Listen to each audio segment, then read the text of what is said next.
You're live, baby. Oh, I can't see you at all. Okay. I'm cool with that. That's not good.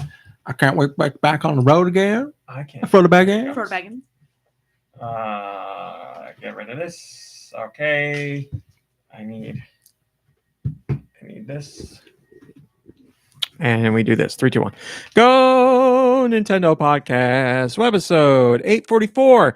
The Sandaconda Podcast. The Go Nintendo Podcast is a part of the HyperX Podcast Network. Listen to our show and other shows on podcast.hyperx.com. By the way, not after show talk, after show talk, remind me to talk to you about that. Remind me to talk to you about that. Talk to you about HyperX. Yeah. You got it. Thank you. Mom Brain, Yes. you all right there? Was Yeah. that your mug? Sound like a little Oh, it could have been. Mom Brain. Can you tell us about Sandaconda, please? They got Pokemon out there this big. Well, my Sandaconda don't want none on me. Oh, there it got is. buns on. Beep, boodle, beep. When Sandaconda contracts its body, over 220 pounds of sand sprays from its nose. Look at his nose. If Sandaconda ever runs out of sand, it becomes disheartened. It's one of those words that at first it's made up, but it looks like it should flow nicely, and then you go to say it, and you're like, oh. Feels Yeah. wrong. Hurry up. Oh, God. They're 12 feet tall, 144 pounds, male and female. Hell Category is sand snake. Abilities include shed skin, in which the Pokemon may heal its own status conditions by shedding its skin, Again, of like course. lube. And sand spit. The Pokemon creates a sandstorm when it's hit by an attack. So, look at a picture of this thing. It looks like a snake, but it's 12 feet tall. How is Yeah. that possible? Now, that's not from tail to head. That's from ground to Yeah. up, right? So the thing is- I think that ground to up. Yes. yes. Funny you're talking about Pokemon like that because I have to talk about. Well, I don't have to, but I'm going to talk about Pokemon today. I'm sorry, everyone. Also, Kirby's not here, but Nikki Hill's not here. Nikki. We speak their name. But Mom Brain is here. Hello. How are you, Mom Brain? I have a little bit of a sore throat today, a little under the weather. You But have nothing. COVID tested. You are COVID free as of right now. Yes, I'm COVID negative, and I was just in Atlantic City. Red So- Souza says, "How tall are you?" Oh, I'm 6 feet ground to up. Yeah. That's great. Hello, Deux Michaels. How are you? Ooh. My best friend since the college days, my one and only robot pal, Josh Grobot. How are you this weekend, my friend? I'm Call of feeling. Duty, Oh, bro. okay. Playing Call of Duty. How are you? Call of Duty. That's how I am. That's like his, Sorry, His- I wasn't listening. it's like his rally, Call of Duty, bro. Josh, I feel like I got to do a better job of talking to you throughout the show. I feel bad. I say hello, and then I interject every once in a while to see what's up. But I don't. You're a part of the show. I gotta be Thanks. Very, very cool. cool. Yeah, I gotta be better about that. So I apologize. And of course, there's George. George, how are you feeling, my friend? I'm feeling just like. Thank you very much. Yeah. He's got a little pep in his step in his voice today. George, I'm glad to hear that. Thank you very much. And hello, blinded. Yes, COVID agnostic. That's correct. Hello, Super Blast X. They say, "Yay! I actually made a live show. Finally. Thank you, Super Blast X. I was going to say somebody better keep a tally. It should be me. I should keep a running tally of things I want to add to the soundboard, like The Rock saying, "Finally." Hello, Blinded by Daylight. Hello, Drake Gamer and Rhett Souza and Hiley and Tom, who says happy belated birthday to Mr. Nicholas Mountain. It's true. That's why last week's podcast was a day early. At the time, Nikki Hill did not know we were having a surprise party for him. What was that? We were invited. Oh. We were invited to a surprise party. Oh, we were going to a surprise party for him. That's true. So that's why we record early. And yes, he's working today. We got him good. He's dead now. He died of a heart attack from the Old surprise. age. You won't see him From ever old again. age. Yep. Hello, Joe Shabadoo, Giant Reggie, Nintendo, Nico Darunia, Ice Dilbort, Ice Dilbort, and whoever else. Korotori. Hello, Korotori. I believe that's a name change for you, unless I'm crazy. and whoever else I didn't see, thanks for spending part of your weekend with us. A quick apology to everybody, and also a thank you to everybody. I don't know what happened with the podcast last week. As I said, we did it a day early, and for some reason, the audio version did not propagate through iTunes or not iTunes, Apple Podcasts and Spotify and all that stuff. No propagation. I whatsoever. don't know why. So I went through some problem solving and troubleshooting. Hello, Rosemary the Farmer and Video Game Guru. Turning it off and on, stuff like that. I talked to T27 Duck because he knows things and I don't know things, and no solutions. Didn't know what was up. So, funnily enough, dude, the last resort, the last ditch effort was basically the unplug it and plug it back in, and that That's made a it thing? propagate. So, yeah, you can You do unplugged like all of Apple Podcasts and plugged it back in. That's amazing. there's the place where our feed like exists, where it starts or emanates from, and there's a like last resort option of just like, well, refresh the whole feed and see if it gets picked up. So I did that, and like 5 minutes later it got picked up, so it worked out. What's going to happen this week, I don't know, Wonderful. but if it's not there within 12 hours of me posting, I'll just hit the feed refresh and it should be there. So thank you to all of you who reached out to let me know it wasn't where it was, and also for going to get the direct download or watching the YouTube version instead. I find it very endearing, and yeah, let's go with endearing, that you guys like the show so much that you couldn't wait for it to go to your podcast platform of choice. You just went and searched it out another way. So yes, without a doubt, the show is always out there. If it doesn't show up on iTunes, or god darn it, on Apple Podcasts or whatever, you can always get the direct download or the YouTube version while you wait, but it will be there. I'll fix it. Rosemary the Farmer said, Freddie and I are listening on the way to a pumpkin carving party. Hit us with your best and worst ideas. Worst idea, stick your dick in the pumpkin. Best idea, stick your friend's dick in the pumpkin. Listen, I'm a curmudgeon, so best idea, not going to the pumpkin thing. Oh, The okay. pumpkin thing. I thought curmudgeon meant someone who sleeps with pumpkins. I didn't know what that meant. Don't go on that pumpkin patch. There's curmudgeons out there. I'm a registered curmudgeon. Mom Brain, I would This is turn the to hardest you. time of year for curmudgeons. I by the know, way. right? They're everywhere. Mom Brain, I would turn to you for suggestions. You're the what's the word? You know, you do all that crap. Festive? Festive, sure, that's it. Go I see mean, pumpkin. That's correct. I don't have I mean, best idea, have a good time and just go with the flow. Best idea is pumpkin chunkin. Yeah, pumpkin chunkin. Do pumpkin ideas? You're in a new place. Are you going to put some jack-o'-lanterns out there? Have you done it already? I haven't. No, Oh. no. I want to though. But my thing is, I didn't want to be like arsed to like go to the pumpkin patch, you know. So Just go to your neighbor's house. Well, I went to. Well, I'm growing some pumpkins thought of it. outside. Oh, Yeah, that's really? true. Yeah, they'll be done next Really? year, I guess. Probably. Okay, right about curmudgeon time, hopefully. No, I was at. You know, I thought, you know what?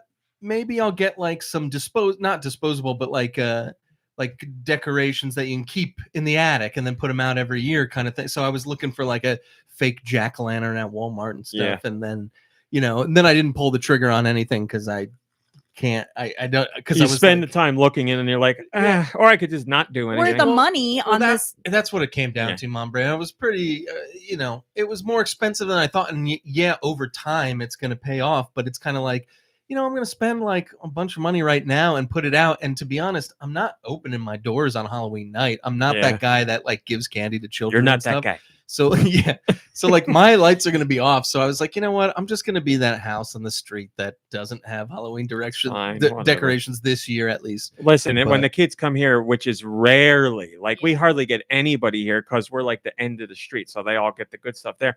But if somebody comes, I'm like hiding, and Mom Brain will go to the door. So I want nothing to do with it. Super Blast X has a great suggestion: carve a lime for George. Lime carving, yes. Now, there's a pumpkin-related holiday. Why is there not a lime-related holiday? There's got to be some kind of holiday we could tie into limes, right? Yeah, I don't know. George, what do you think about holidays? Do you have a lime holiday that you can give us? Valentine's Day. Oh, Valentine's Day is my that's it. favorite. Carve one on Valentine's Happy Day. That's Valentine's it. Day. Will I you like be how my it's Valen Valen lime? Limes instead of Valen Lime. Yep, Valen limes. That's right. Because it's Valentine's. Cinco de Mayo is for the limes, says Super Blast X. Is that true? I don't celebrate. Cinco de Mayo, Citrus de Mayo. Oh, that's why it is. Limes and margaritas. All right. I saw cocoa. Yeah, I thought Cinco de Mayo was more for like chocolate. Every day's for chocolate. Chocolate. I have some things I need to talk. Well, again, I don't need to, but they're on the docket. They're things I'm supposed to talk about. I'll talk about this one first because last week I was like, I'm playing things I can't talk about, but now I can talk about them.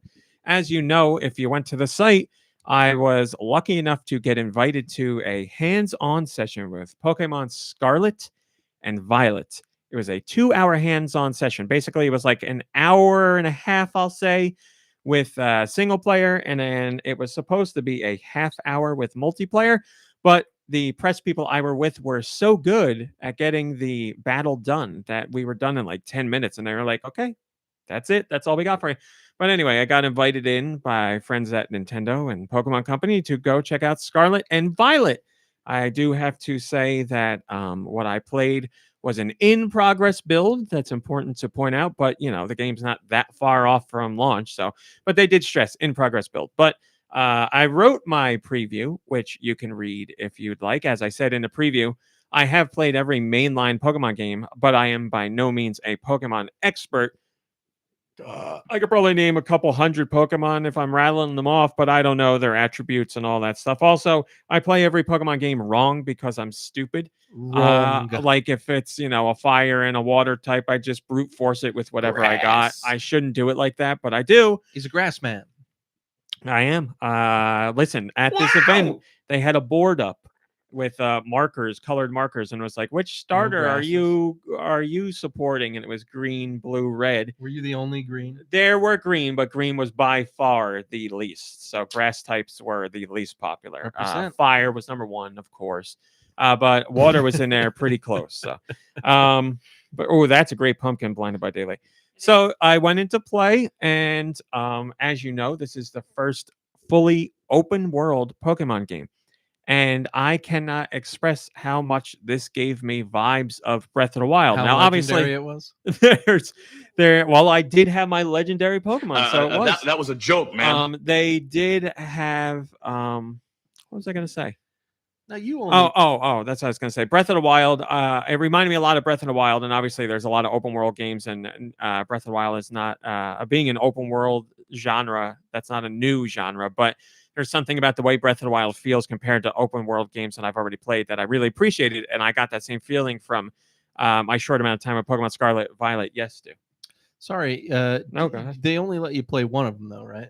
Just Scarlet. Yeah.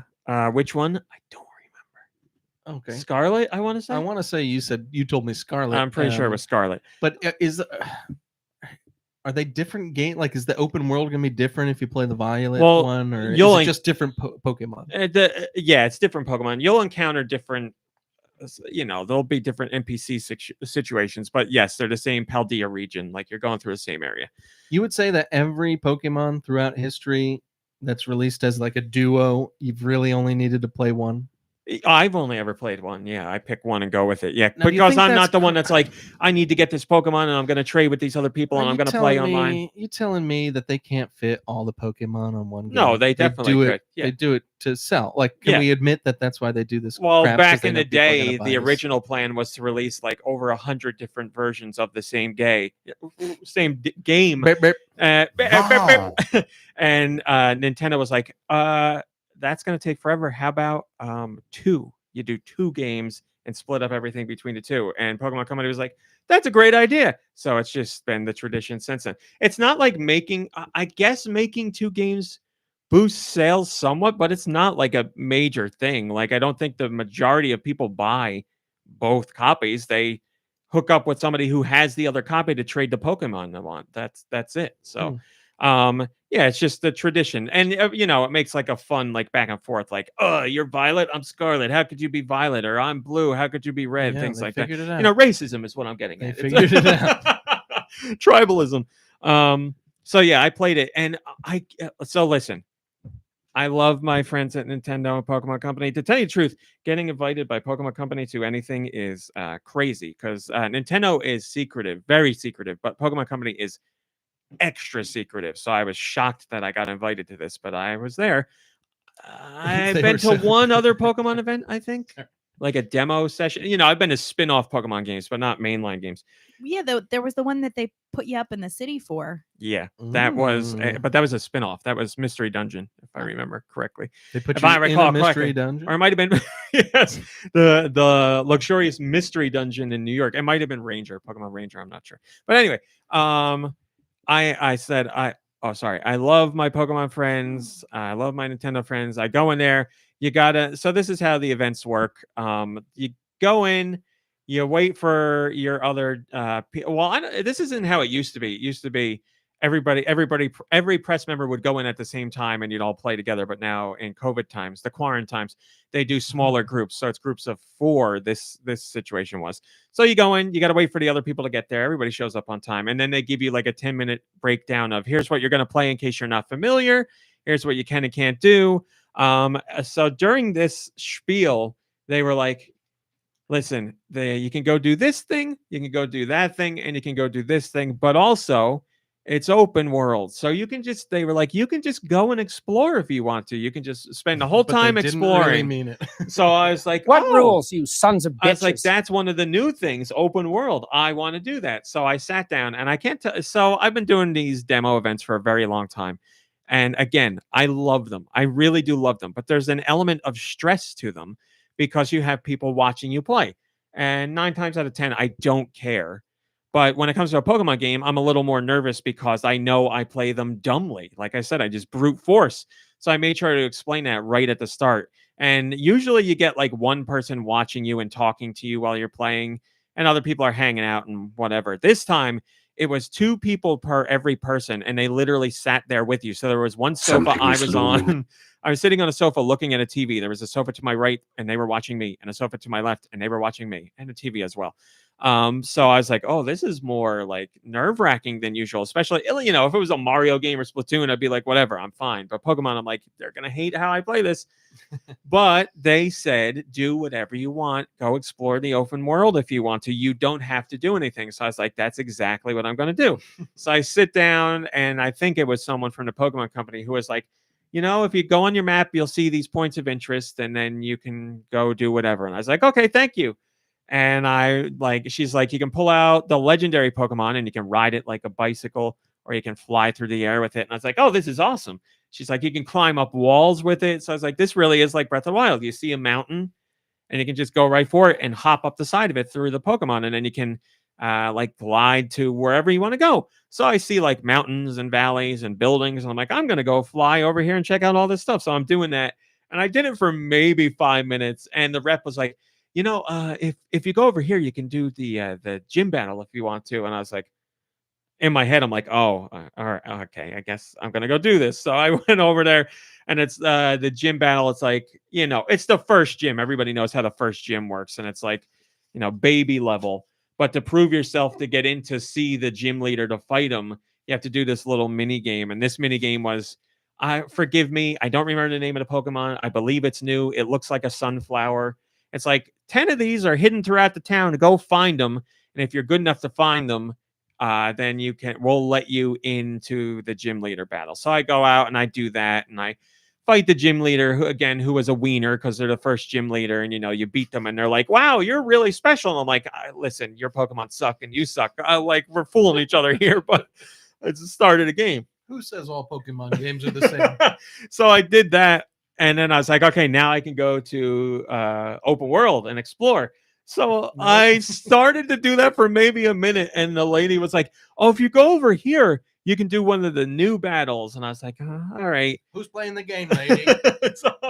so I went over there, and it was like it's like a hideout or something. And there was all these Pokemon that are in there, and you had to defeat a certain amount of them before you could go see the leader of this gang, let's say. And what I really liked about this is when you're in here fighting the Pokemon, you don't have to go into the traditional Pokemon, like it sees you, it runs at you, it transitions to the battle scene. You can just have a Pokemon out on your side and be like, go out and kill those things. And it'll have fights based on, its type and its power and all that stuff. So its health will go down and everything, but you can just let it go out and fight stuff, and you can keep running around, which is great. So I let it go kill the 10 things while I'm wandering around, and then when it kills the 10, and I had like a time limit to do it, 5 minutes or something, I did it, and then I went to go fight this gang member. I don't know what they are. They're not a gym leader. They're like I don't know if they're good or bad yet. I don't know the story. But they had that giant car Pokemon, that new thing you've seen in the trailer. So I did a battle with that, which was actually really tough for me. And the lady, before I went into the battle, she's like, this battle's going to be a little bit tougher. And I was like, oh, okay, I'm not excited about that, but okay. So I go into the fight, and I, do a move, and it does a move, and it like almost knocks me on my ass.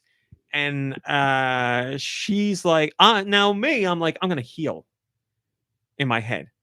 And she goes, you should do this move because that move will work really well against it. I was playing as a new Pokemon.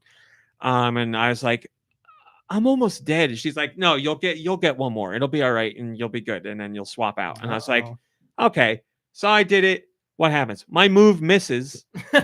And she's like, that's never happened. I was like, oh, never happened. And I said it just like that to her because I was like, of course, I should have listened to myself.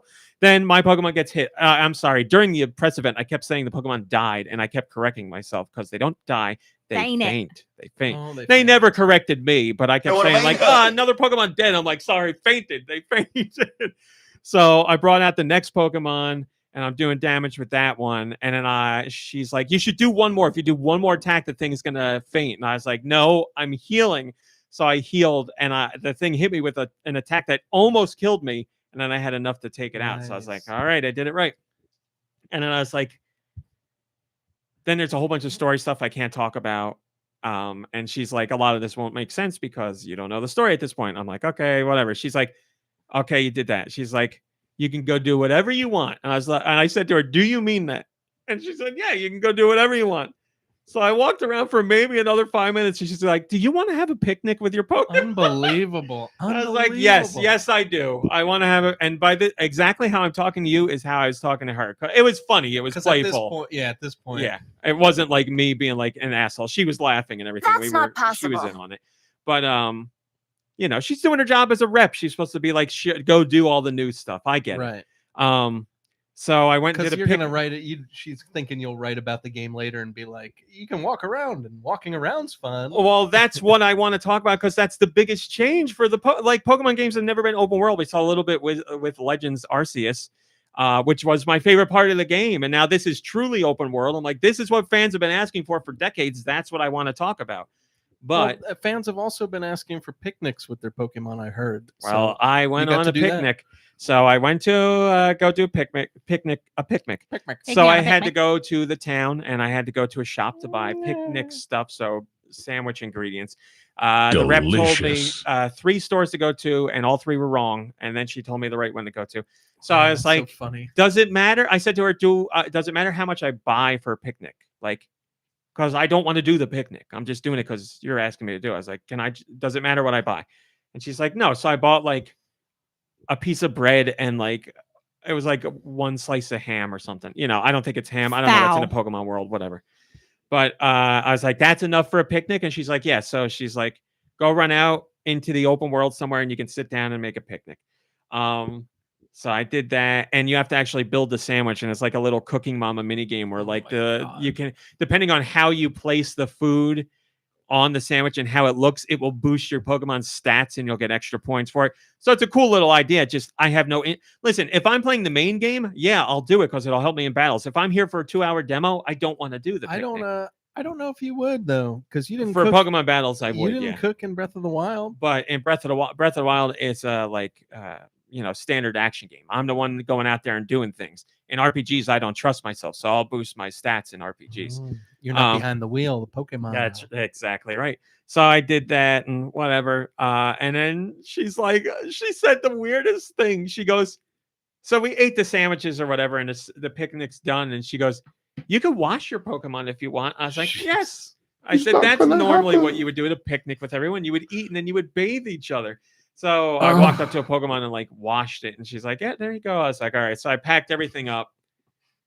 And I was like, so at the beginning, they were like, there's 3 things you can do. Beep, bop, boop. And I did them all. And I go, can I really go out in the open world now? And she goes, yes, you really can. I promise. So Now, finally, I'm soaring through the air. I'm looking at all these great things. I'm picking up weird items. I'm seeing weird spots I want to explore. I'm seeing things I can't go and do because I'm not allowed to. I'm like, this is what I wanted to do.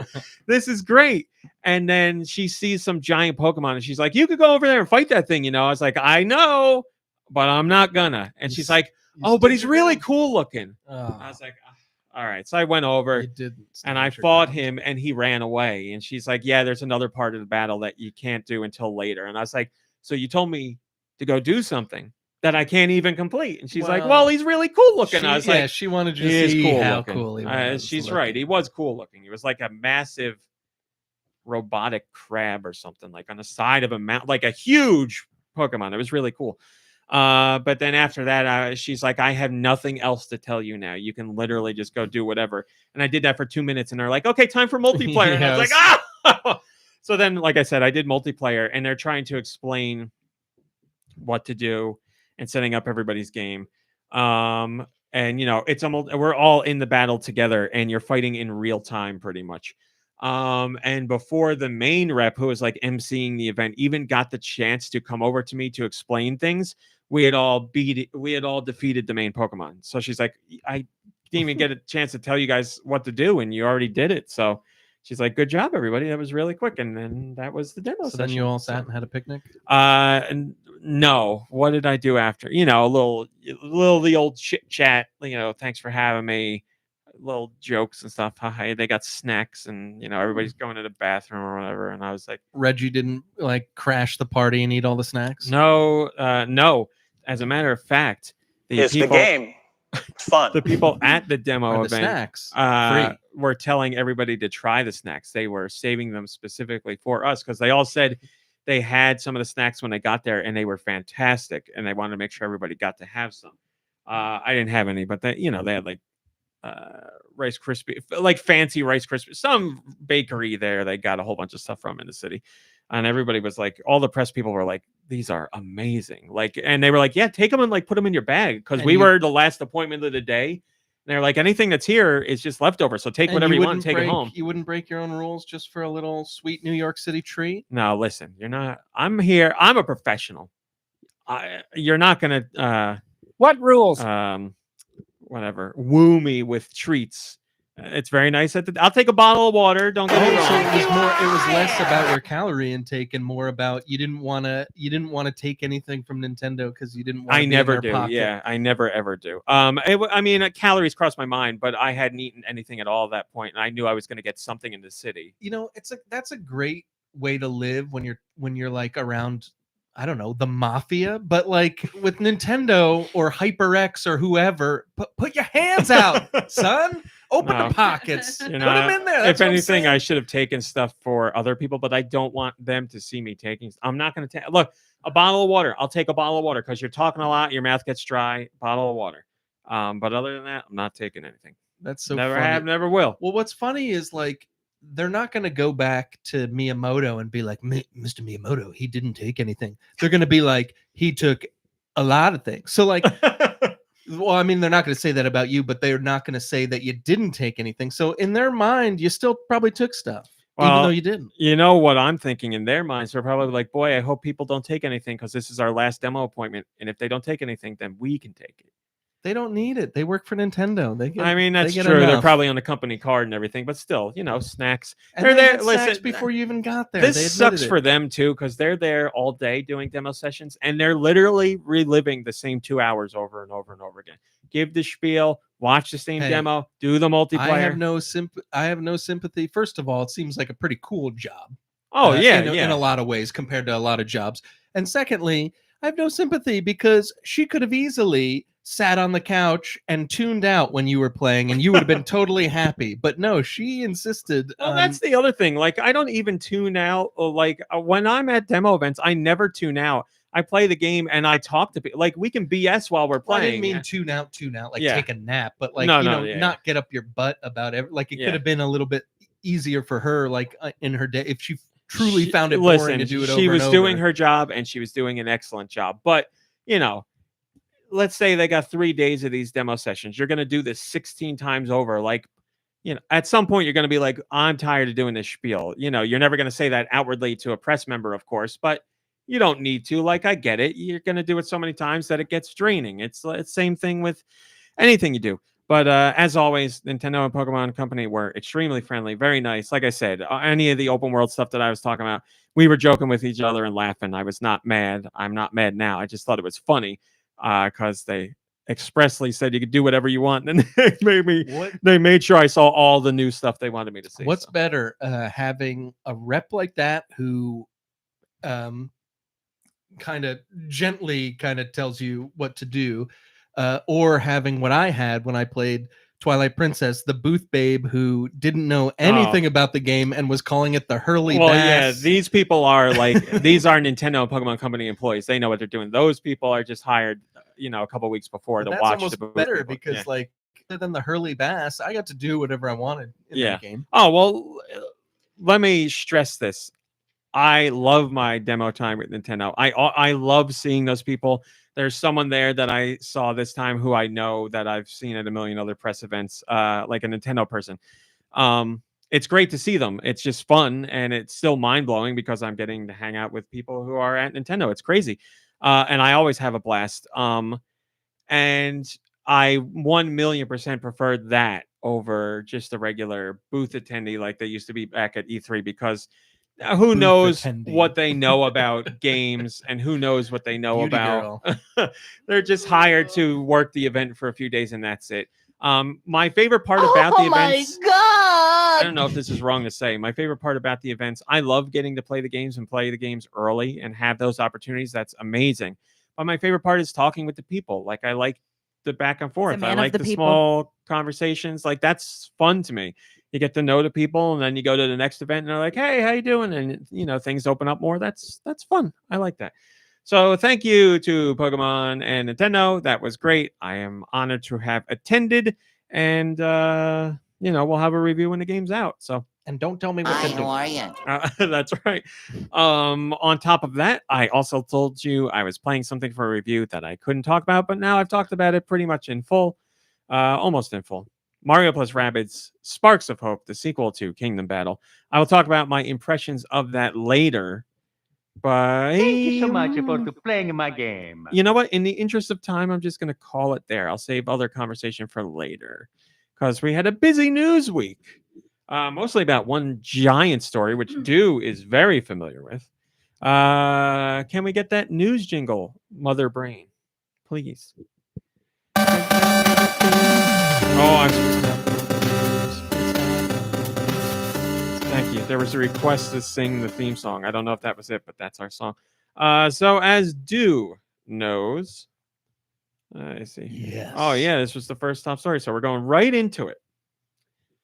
Over the weekend, last weekend, there was a bit of a controversy that popped up about Bayonetta 3. So there was speculation that months ago that what's her name, Helena Taylor, the voice of Bayonetta, was not returning to voice Bayonetta in Bayonetta 3. After that speculation, we learned that was true. Jennifer Hale was announced as the voice actor for Bayonetta in Bayonetta 3. And Jennifer Hale has voiced Samus before, and she's done a million other. She did Fem Shep in Mass Effect, and she does lots of if there is one go-to female voice actor in video games, it would be Jennifer Hale. So that's it. Then this past weekend happened, and the shovel hit the fan. So Helena Taylor put out four video tweets? Four videos. What the hell just happened there? I saw something. 3 that seemed relevant, and 1 that seemed... Something popped up on my laptop. Sorry. Anyway. Yeah. So she put out these videos, and I'm going to paraphrase, obviously, but these videos, she said that... so we originally heard that she wasn't reprising her role because Platinum said of various overlapping circumstances made it difficult for Helena Taylor to reprise her role.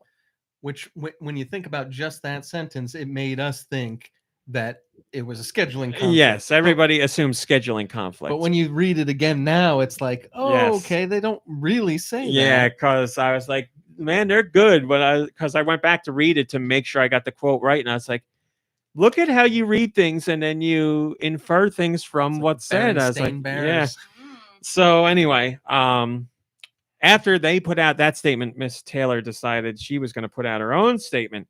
Again, I'm paraphrasing, but basically she said she was contacted about reprising the role, and she said Platinum told her, you will get $4,000 for the role of Bayonetta in Bayonetta 3. And she said, this is unacceptable. And she countered with, did we know at the time? At this time, we didn't know, right? Yeah, at this time, we didn't know. She just said she countered. They said no, and that's that. And she's like, what? I went to college for $1 million, some art acting school, I don't know, for 7 years. And I am the voice of Bayonetta, and whatever they offered, I just want a living wage, all that stuff. She seemed like she reached out to Kamiya, is that his name? Or yeah, she reached out and to even got a Hideki Kamiya response. at Platinum and got a response. Yeah, but it seemed pretty generic. it's like a generic response. It wasn't but like he acknowledged addressing her. Yeah.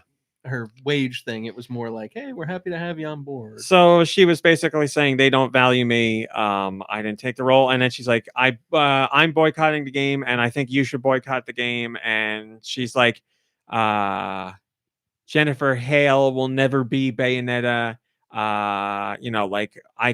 One of those like I claim the role of Bayonetta. Yeah, she or took like whatever. some ownership over the role, which was awkward. It was like off-putting, because Yes. like it didn't come off well. Listen, because a lot of fans, I'm sure, see her that way, but like Yeah. to hear her like say that. the Why way would she you did, say it was- that? That's right, Josh. Yes. Everybody thinks it. Everybody knows you are the voice of Bayonetta. You are Bayonetta. We get it.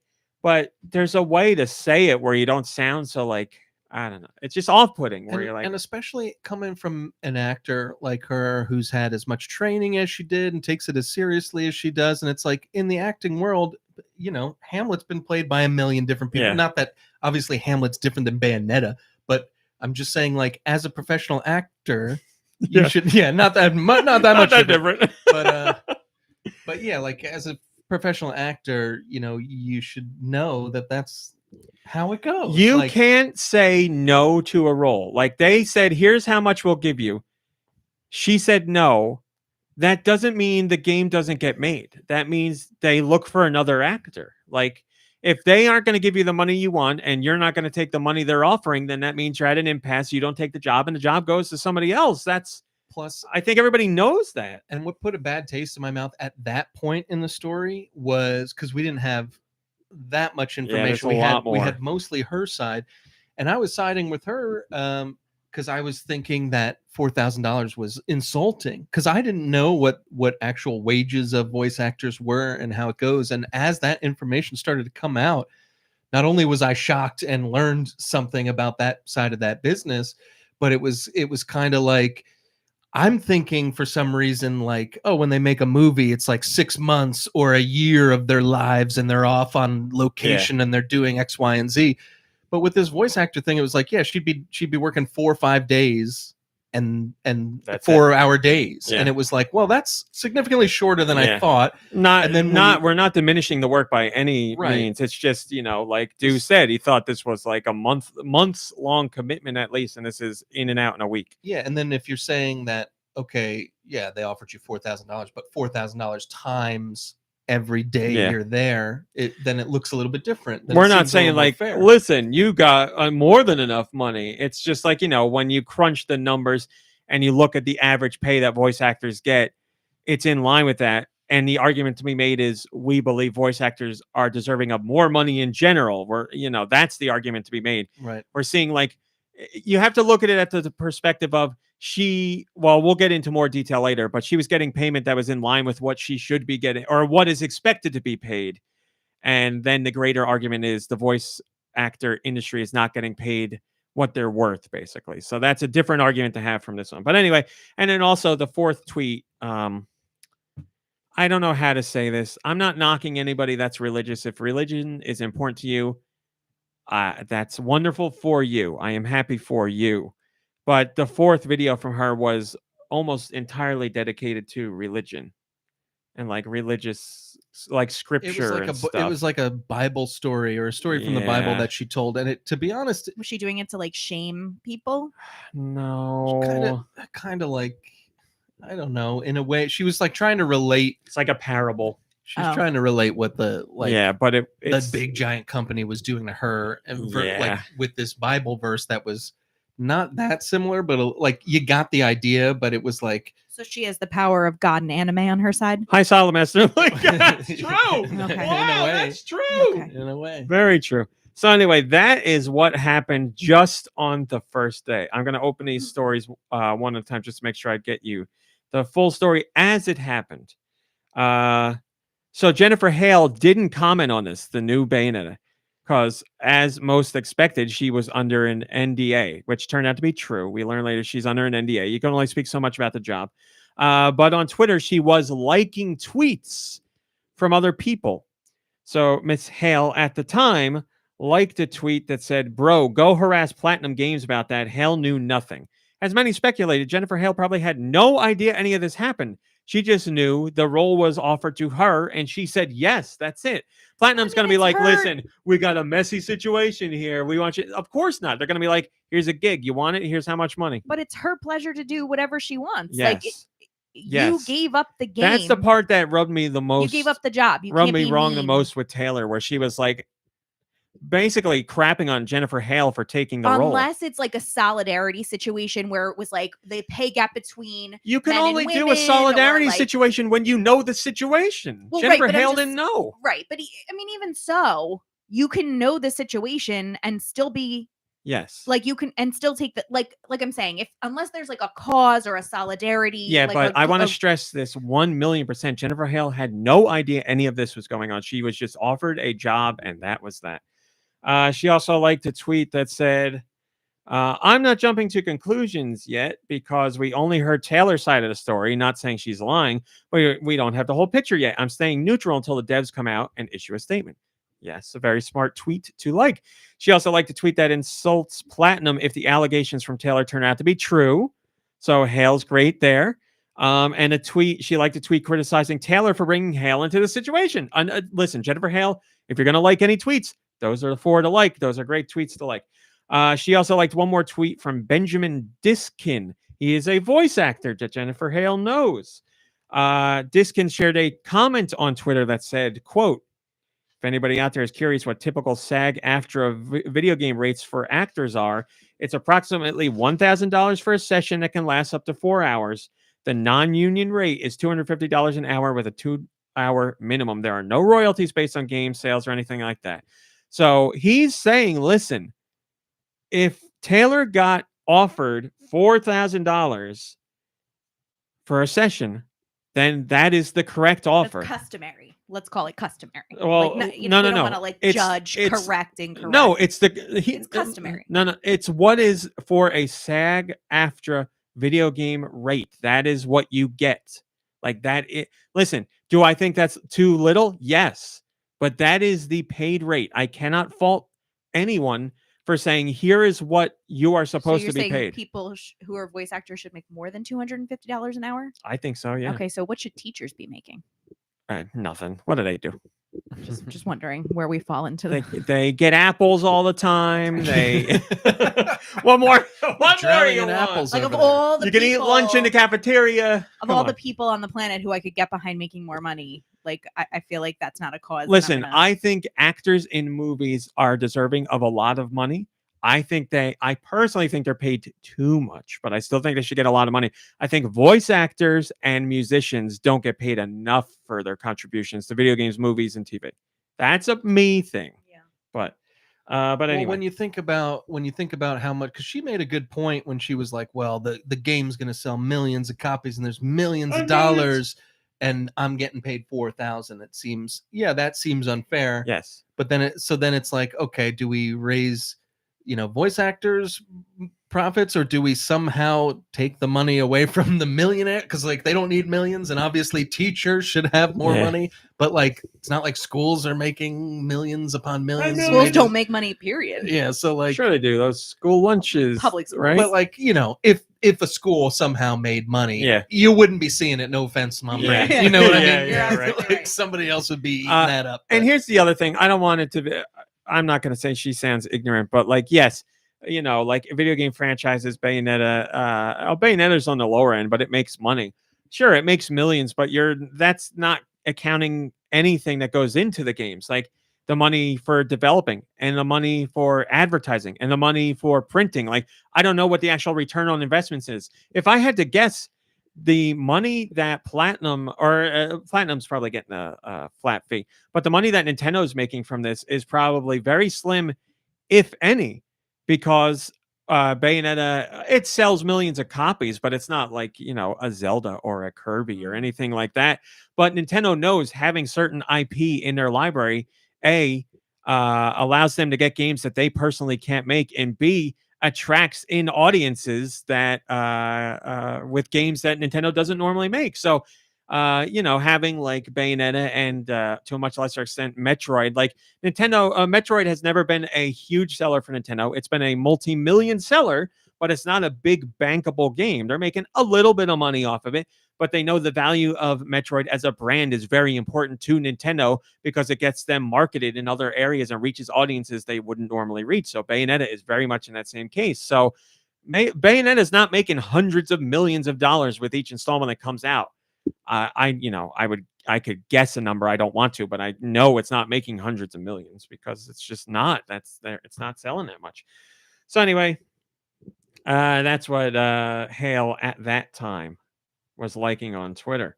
But then, shortly after, she did share a statement, and I'll read you her statement in full. Jennifer Hale said, with regard to Bayonetta 3, as a longtime member of the voice acting community, I support every actor's right to be paid well and have advocated consistently for this for years.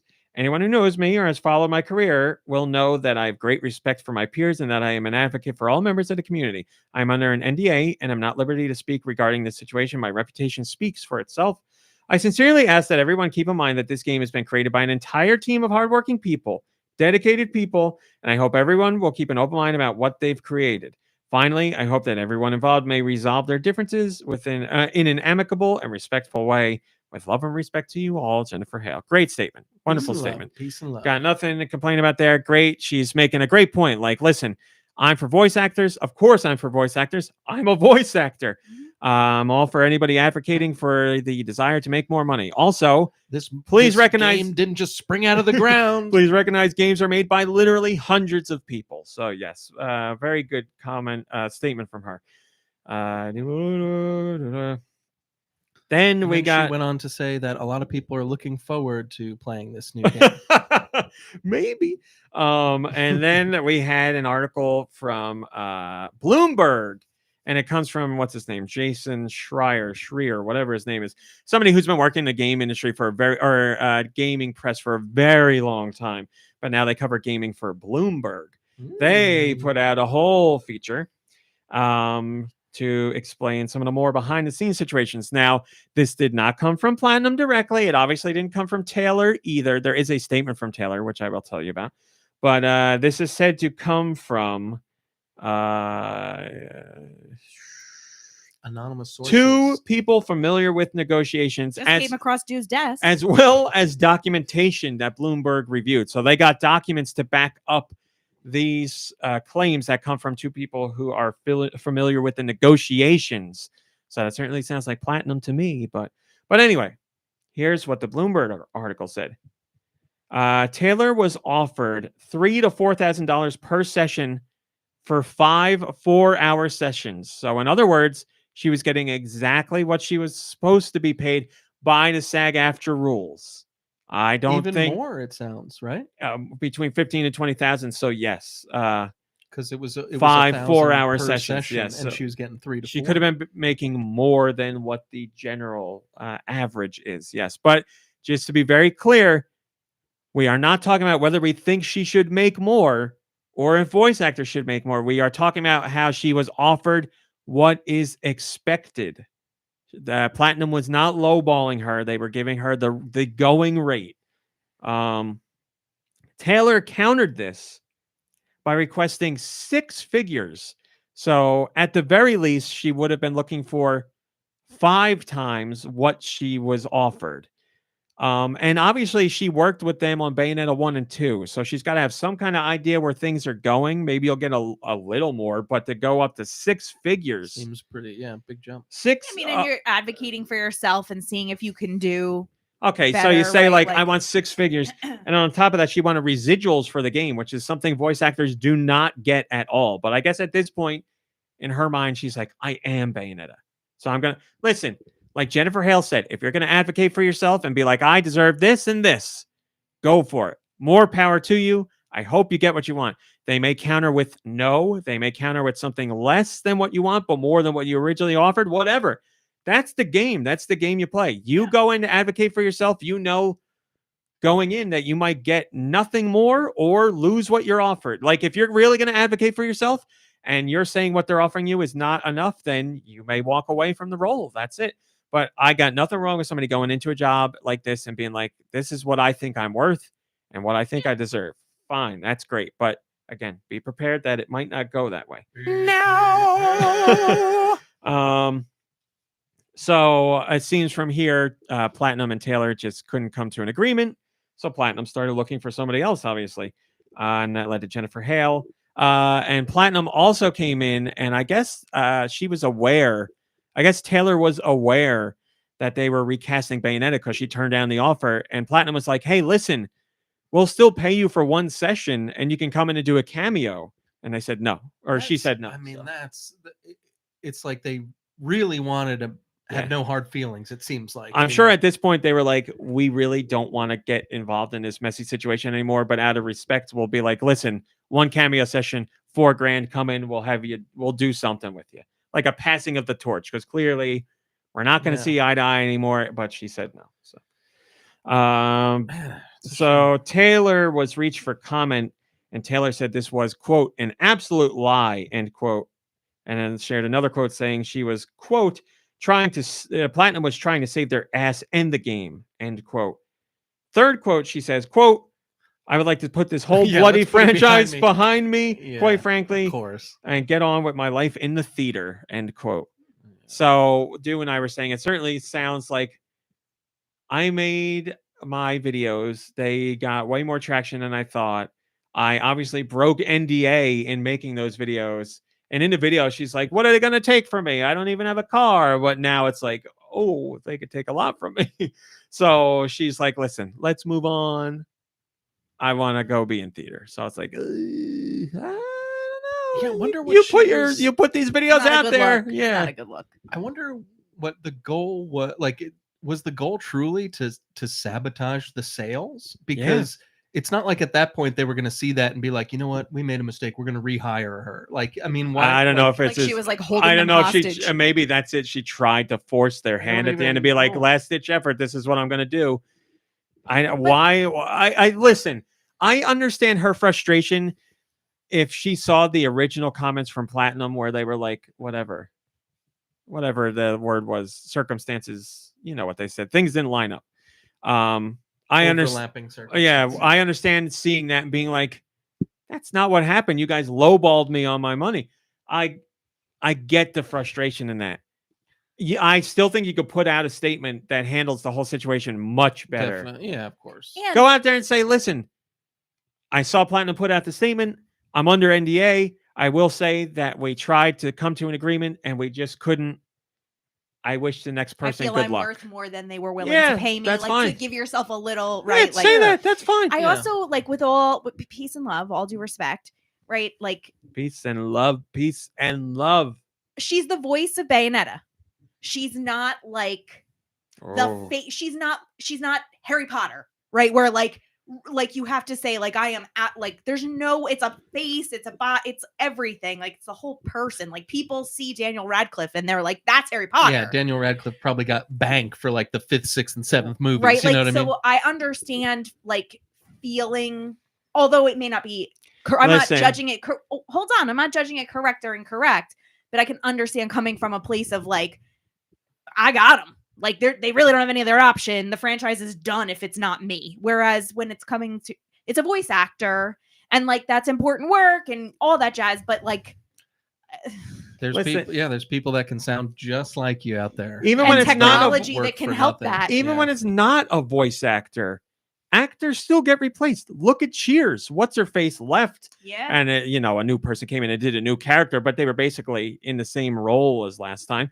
But yeah, actors come in and replace actors. It happens. Like Yeah. we've seen long running shows where an actor leaves and somebody else and plays that same role. Does it happen a lot? No, because people get attached to that actor in a role, but it happens. You are like, unless you're the upper echelon. Right. That's what I'm saying. Even Like- Anthony Hopkins got replaced Yes. by Mads Mikkelsen. Somebody better. Yeah, like it happens. The show Yeah. must go on. Yeah. It's gonna. There's no way in hell Bayonetta 3 is gonna get scrapped because you don't want to return as the voice of Bayonetta. Like they're gonna get another actor. That's how acting works. I don't know. Oh, Mom Brain's sick, I guess. Well, do you think, and I think I asked you this week when we chatted about it, but I don't recall because we talked a lot about this, but We do you did. think there's a voice actor out there or a certain game out there where someone could pull that card? I don't think so. Because like I was saying, it's not even like with The Last of Us where, you saw the voice actors in like panels and they were always being interviewed and they were out front of the game and all this stuff. And I was like, they could never replace them. But to be honest, I bet you they could find someone that Yeah. sounds like Ellie and someone that sounds like Joel in 2 seconds. You got to for think $5 of an hour. I can't think of any character. There are plenty of characters that have iconic voices, and I would hate to see those voices go away. But I can't think of anybody that would pull that card and it'd work or be in any position to pull that card. I mean, like, who would you name? I mean, like, it kind of already happened with David Hayter, like, iconic for Snake, Yeah, that's a good point. and Kiefer came in, and that was that. Like, And it was, and the fans were kind of upset about it, but they got over it, and Yeah. if they didn't get over it, they still bought the game. what are you So gonna it's say, kinda- Martinet? I guess. Well, that Like, would- but still, Charles Martinet would never do he this would situation. never, again he with- knows And this. also, Charles Martinet is not going to be someone to be like, what I do is no one else can do. Like, other people can do a Mario voice. Yeah, he's humble like that. I'm just trying to think of big characters. Like, like I've said before, the lady who did the voice of Ash in the Pokemon anime in the original season, she, because of a whole situation, got replaced with somebody else, and people were very upset and are still upset about it now. But the lady that's doing it now has been doing it for over a decade, so the show goes on. Like, I can't think of anything where any game where a voice actor would be like, I lay claim to this so much that it cannot go on without me. Like if they made another Uncharted with Nathan Drake and Nolan North was just like, give me residuals, See, like, I would hate that. kitty gut dry. I would hate not having Nolan North as Wouldn't Nathan that Drake. stink? Yeah. If he was like, he breathes so much personality into that role, like, it would be wrong. I would feel like it's wrong. But could it happen? Yes. Now the thing is, would Naughty Dog do that? No, I don't see Naughty Well, Dog. would doing Nolan that. North do that too? I don't. Yeah, I don't see Nolan North doing that either. Now, but there could be a situation someday where Nolan is like, I've been doing Nathan Drake forever. Can I get a little bit more scratch? And they're like, we're really tight here. And he's like, I don't think we can make it work. And then I think Naughty Dog would be like, we hate this, but if we can't make it work, we can't make it work. And then I don't think Nathan Drake will put out, or Nathan Drake, I don't think Nolan North would put out Twitter videos and be like, I am the voice of Nathan Drake. No one else should take boycott the role. Uncharted. Yeah, like, you listen. You bet on yourself. I don't want to sound mean, but you bet on yourself and you lost. They were like, no, we're not paying you more. That's it.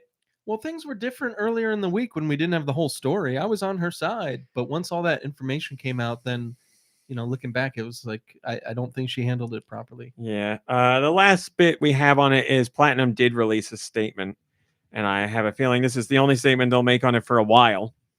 Platinum's full statement, quote, "We at Platinum Games offer our sincerest appreciation to everyone who has contributed to creating Bayonetta series over the years, as well as the community that has served as its foundation. We give full support to Jennifer Hale as the new Bayonetta and align with everything in her statement. We ask people to please refrain from any further comments that would disrespect Jennifer or any other contributors to the series." So they're like, listen, Jennifer, leave her alone. She's great. We back Jennifer 100%. Also, everybody chill out a bit. Also, we're telling you to lay off Taylor without saying Taylor's name. So everybody shut up. Yeah, imagine how much hate I understand. on the internet everybody's getting, like from every side. Well, yeah, it's the sad thing. Even Hale is getting crap. Oh, and she's probably getting it really bad. And she didn't listen. I don't want to say anybody did anything wrong here. From what we know, Platinum offered the correct amount of money. From what we know, Taylor advocated for herself and wanted more money. And for what we know, Jennifer Hale just took the role. Nobody did anything wrong. The problem is one side felt they deserved more money, didn't get it, and were upset about it. And perhaps were emboldened by the statement Platinum made, where they said there were overlapping circumstances that prevented Taylor from returning. I get her not being cool with that statement, but for Twitter videos and religious stuff and bashing Hale, It made things worse. And I, obviously I'm not hiring anybody for any voice acting work in the future, but if I was going to, I'd look twice at her. You know what I mean? I Because don't think you're wrong. a lot of people would be like, well, I just don't need that headache. And Well, not to mention, like, obviously she's now coming across as someone difficult to collaborate with. Yeah. So, like, But even she's if like, I'm going back to theater. Even if we're not talking money, like, what if we have a creative difference? Is she going to be like, right? Like, I just think when you're creating something, you have to have a lot of give and take. Yes. If I'm casting a movie, I'm not going to be like, give me Andy Dick, like, and be surprised when something goes wrong, or like, give me Shia LaBeouf and be like, I never saw this coming. I can't believe I didn't know he was going to self-destruct right here on set. Now, don't get me wrong. I'm not saying Taylor's like that at all, because I don't think that. But she, like Mom Brain and Do are saying, this messy situation has come up. So when you see her name next time, if you're casting roles, you're going to be like, I don't know if I want to potentially open myself up here for something. So, yeah, you might think twice. Is that horrible? In a way, yeah, it's horrible. But maybe. Listen, it's a messy situation, and nobody wants to willingly bring themselves into a messy situation. So, important things to remember. Voice actors have every right to advocate for themselves and request more money. Publishers and developers have every right to listen to those requests and say no, and then replace that actor with somebody else. That's the way the business works. Hopefully, those situations can go amicably, and they can both meet in the middle somewhere. Somebody gets a little bit more scratch, and they return as the role. That'd be great. Sometimes it doesn't work out like that, and everybody has to understand that. So, Jennifer Hale is your Bayonetta, I would say, forever. I don't think they're going to work with Taylor again at any point.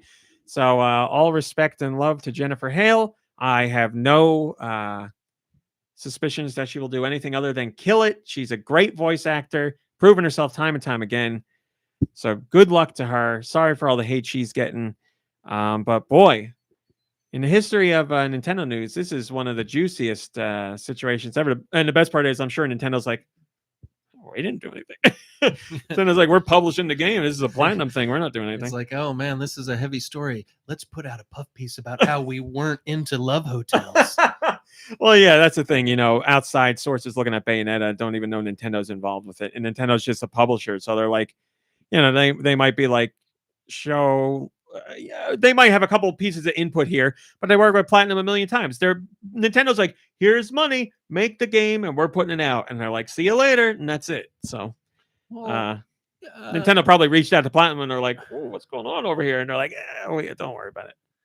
Yeah, I mean, the old saying is there's no news is bad news, or what? No publicity is bad publicity. Yeah, so like, to be honest, yeah, I'm sure a lot of people canceled their pre-order, but like they probably got way more people to pre-order. It's the opposite. Publicity is no publicity. No, no, I've always heard any publicity is good publicity as long as your name's out there. Right. Being the spoken. only bad publicity is none at all. Well, is no publicity. Yeah, but so meaning all publicity is good. Well, that's what my statement means as well. Yeah. Look them up. Do Google search. See which ones come up. Now my train of thought is gone. What was I going to say? Oh, yeah, it's the opposite. There's lots of people online. I guess I can loosely use the term virtue signaling here, saying I'm going to cancel my pre-order. That's talk online. Nobody does that. Very select few people do that. You know what happens? The game sells better. That's always what happens. Ooh, here's one. Somebody went online and was like, hey, look at all these people canceling their orders. And it showed Amazon in every region. And the game is sold out on every one. So what kills the skunk is the publicity it gives itself. Because it lets its stink be known. Mhm. Yeah, but I was looking for what we were talking about. Uh, I'm sure there's lots of comments in Discord. I'm sorry because it's a hot topic. Very cool. Ice Dilbert says, just get on with the Bayonetta reboot and take care of the problem. Yeah, right. Fresh start with Bayonetta 4. It won't be Bayonetta 4. It'll be Super Bayonetta. Taylor should Joe Shabadoo says Taylor should reprise Bayonetta in a theatrical rendition of the trilogy. There you go. Ice Dilbert says the iconic voice of James Earl Jones retired last month, but he signed over rights to use his voice via AI to do Darth Vader voice in the future. Yes, I believe he's one of the first to sign a role or sign an agreement like that, which is pretty cool. So yeah, he will be voicing Darth forever, and there will be I guess you So- negotiate with his estate going forward. So can they like use his voice to say anything? But or is it Hi, just Backseat as Darth Studios. Vader? I'm sure no, as Darth Vader, Right? Because yes. like that's But a the question is, tricky- can they Right. make Darth Vader say anything? right. Did he have things in his roles or in his contract where it's like, don't make me say like I'm Darth Vader and trying do to think bad of something things. not Who the hell are you supposed incendiary. to be? I'm Darth Vader and Jar Jar Binks is the greatest character that's ever existed. Backseat Studio says publicity is like pizza, even when it's bad, it's good. There you go. That's a good one. Ezra Miller. There you go, Drake. That's a great one. Yes. I'd be like, I'm making a movie. I'm going to have Ezra Miller in it. He's going to be the lead star. Yeah, we should have Ezra and Shia in like a buddy movie. Yeah. And it'll never get made and they'll kill each other. So yeah, messy situation. But most importantly, Bayonetta 3 comes out October 28th, everybody. Look forward to that. All right. That was a hell of a story. I'm glad I skipped the other thing I was going to talk about because I was in the story all week, but like yesterday I forgot about it, and today I was like, oh yeah, we got that huge thing to talk about. Josh, my friend, can you throw us to commercial because it's time We'll be to right pay the back piper? after a word from our sponsors. Oh, Josh, you're so quick these days. We'll I be love right it. back Oh. after a word from our sponsors. Come on in, take a seat. What are you having? Well, of course I've heard of Hair of the Dogcast. That's the podcast that talks about video games and beer. For all of the latest gaming headlines, craft beer reviews, retro games, modern games, series retrospectives, console studies, and on occasion, extremely hungover discussions on the lore of Kingdom Hearts, make sure to check out Hair of the Dogcast, part of the HyperX Podcast Network. Hello, my name's Jonathan Dunn, host of the O3C podcast. Every week I'm joined by my two best gaming buddies, Chris and Minty, and we talk about the games we're playing, the games we love, and how they rank alongside our sacrosanct top 100 favourite video games of all time lists. Deep dives into gaming mechanics, history and lore abound, all topped off with lashings of irreverent dry British wit, witterings and wisdom. Details on the show and more, head to o3c.games and tune in every Monday on the HyperX Podcast Network. Hey, Do Yes. you like deals? Love them. Well, I got a deal for you, my friend, and it's right here in my email. Here's a deal for you, Do. And all of our, all of our podcast listeners too. You can get on this deal. You can get in on this too. If you've had your eye on any of the pink variants of HyperX gear, you can save 15% off during the month of October. That's right now by using the code HXPN. All capital letters, HXPN, over at HyperX.com. Get yourself an elegant white and pink Cloud 2, or a metallic pink Alloy Origin 60, or any of the other pink peripherals on the site. I saw that comment. That was funny. Once again, head over to HyperX.com and get 15% off all pink gaming products with the code, all capitals, HXPN. There you go. Yeah, I'm not at full health. You're correct, because my Master Sword did not shoot beams out of the front of it when I was attacking Mom Brain. All right, what else happened in the news? Is there good stuff that happened in the news? Let's go back in time and find out. Yeah, we got good stuff. Yeah. All right. A quick note: Nintendo Switch Sports is back online as Nintendo promised. They released 2 updates for the game this week. Everything's fixed up. Your online play has returned. So good to go. It was down for 2 days or something because of some loading issue that was just making matches not work. But all's good now. So your game should be automatically updated and you can enjoy online play once again. And remember, Nintendo said they will give customers a chance to get in on the gear that they missed during this time because, as you might know, Nintendo Switch Sports offers special gear each week. You got to play to get some of it, but then you can outfit your avatar and all kinds of stuff. And if the game wasn't there or online or playable, you couldn't get the gear. So Nintendo said, don't worry, they got you. No, They're going to thanks. give you more. Grub for me. I said we had good news, and this is a bad story too. Nintendo in Japan had to put out a special statement No. on social media about their customer service employees. Why? Because they're getting tormented online. Oh dear.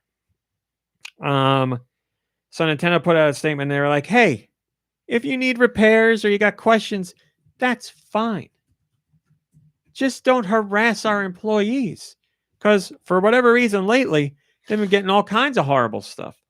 Nintendo's statement says, when making inquiries about product repairs, please refrain from engaging in behavior that goes beyond socially accepted norms, including but not limited to those listed below. If we determine that such behavior has taken place, we may refuse to repair or replace your product. Moreover, if we view the behavior as especially malicious, we will contact the police and lawyers Whoa. in order to take the appropriate measures in response to it. Threats, intimidation, or menacing behavior, insults, or degrading remarks, infringement on privacy requests for service beyond social norms, such as requesting free repairs beyond what is covered by warranty, unreasonable demands for an apology from the company, or demands to punish people, behavior that prolongs time spent, such as excessively repeating the same request or complaint, slander on social media or the internet. So they're like, listen, don't be an asshole. Karens. Don't be an asshole. Well, don't be. Listen, somebody's like, I paid all this money and you're whatever. That happens. But like somebody that's like, I'm going to kill you and I'm going to go on social media. I'm going to go on social media and say that you suck and I hate you and I think you should die. Like, come on, man. I understand customer service sucks dealing with.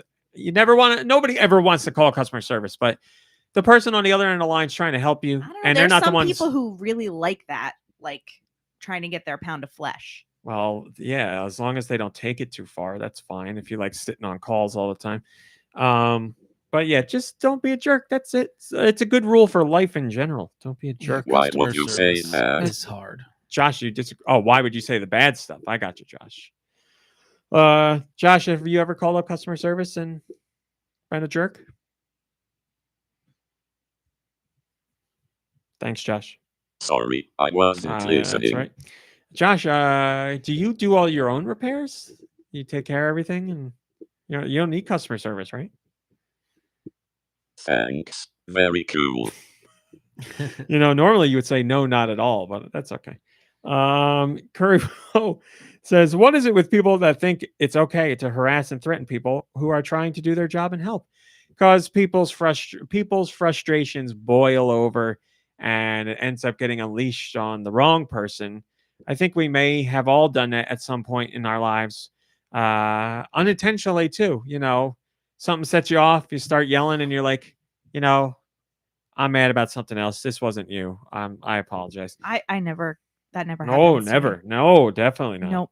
Never, ever. Mm-mm. That's a lie. I'm staying out of this one. Splatoon 3 has become Japan's best-selling game of 2022. We did the story about how it is the fastest-selling Switch game in Japan, and that was right out of the gate. But now that September's September's full month of sales are in, we know that the game clocked in around 4 million sales in Japan alone. And that makes it the best-selling game in Japan for 2022. So not just Switch Game of the Year, just best-selling game overall in Japan. Now, here's the question. Uh-oh. Can there be another game released this year that usurps this throne, this crown from Splatoon 3? As far as I can think of, there's only one. Can be, but won't be. Pokemon Scarlet and Violet. As we have talked about, pre-orders for this game are trending ahead of Sword and Shield. So Pokemon Scarlet and Violet are going to give Splatoon 3 a run for its money. It's going to be close, but will it be very close? Will it be a stone's throw? or what's less than a stone's throw? Pebbles drop. A Pebbles drop. We'll find out because that's launching in November. We'll find out together, my friends. Currybo says, not surprising. It's dominated the sales charts since its release. Yeah, it's still number one in Japan since it released. Pokemon could beat it, but I think it won't in the 6 weeks or so it will have in 2022. Excellent point, Currybo. Because 2022 is coming to a close. We're already in, what are we? Late October. What's that? 22nd? 21st? Yes, 22nd. So October's almost over. We're end of the year, baby. It's coming up. Thanksgiving's around the corner. Oh my God.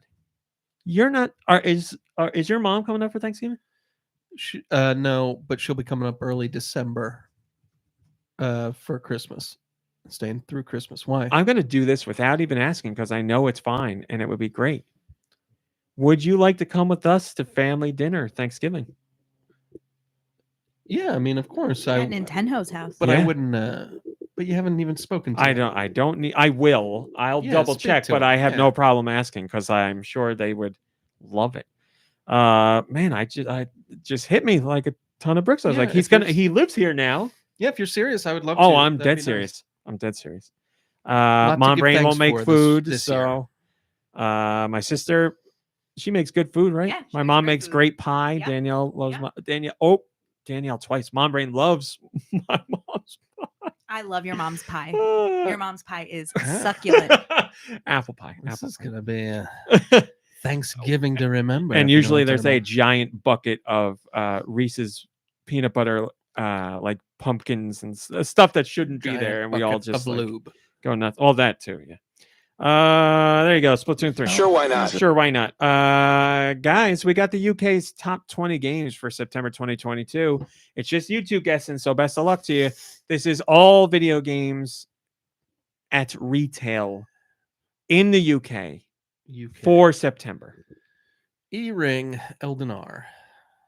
Let's see. Number 18. Yes, Woo. it's on there. Minecraft. Yes, number 12, specifically the Switch version. Lego Star Wars. Lego Star Wars, number 11. You guys are dancing around in the 11 through 20. FIFA. FIFA. Number 1. FIFA. It just launched. So, yes, FIFA. FIFA. Switch Sports. Yes, number 10. Hey. You guys are on. Splatoon, yes, number 4. I'll make you guess one more because you've done so good. So make sure your last guess is also on the list.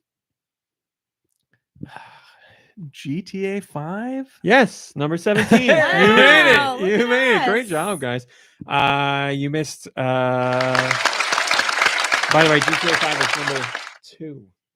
Man, Unbelievable. unbelievable. NBA 2K23, you didn't say. The Last of Us Part 1 was number 5. Now those are some voice actors that have a right to be upset. Can you imagine if you voiced one of those guys in GTA 5 and it's like the game keeps getting re-released and you get nothing? Yeah, right.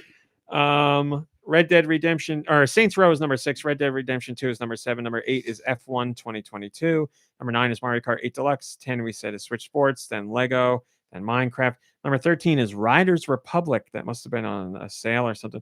Number 14, Dead Island Definitive Edition. Number 15, Assassin's Creed Valhalla. 16, Tom Clancy's Rainbow Six Siege. 17 was Grand Theft Auto, just the online version. 18 was Elden Ring. 19, WWE 2K22. By the way, WWE fans, tonight, Saturday, 8 p.m. Tonight. New Jersey time, 8. I guess it's 8 everywhere. Is NXT's Halloween Havoc. Really fun premium live event if you haven't seen one of those before. I will be watching later than usual. And number 20, rounding out the top 20 is TMNT, the Cowabunga Collection. Yeah, Cowabunga. That dudes. is 13 classic Ninja Turtles games in one compilation. And it is, from my understanding, an excellent collection. We had a review of it that says the collection is extremely well done. I think it was handled by Digital Eclipse, who knows how to do that kind of stuff. So Konami, man, good for Konami. They got a team on there that really respected the source material and handled it well. But Konami, can I say Please do. I wish you Konami's would. back? Konami's starting to come back. That Silent From what- Hill stuff they did killed it. From what you showed me of those Silent Hill trailers and multiple trailers Yeah. for multiple games, and each one actually looks really good too. It was like, okay, I'm gonna do a sidebar here and talk about this just because it's not. We don't know if it's Switch related. I think one of them is Switch related. But anyway, Konami had their Silent Hill presentation this week. And it was like a real presentation. It was like a 40-minute, and they like filmed it like they were in Silent Hill, like their people were standing in fog, and it was really cool.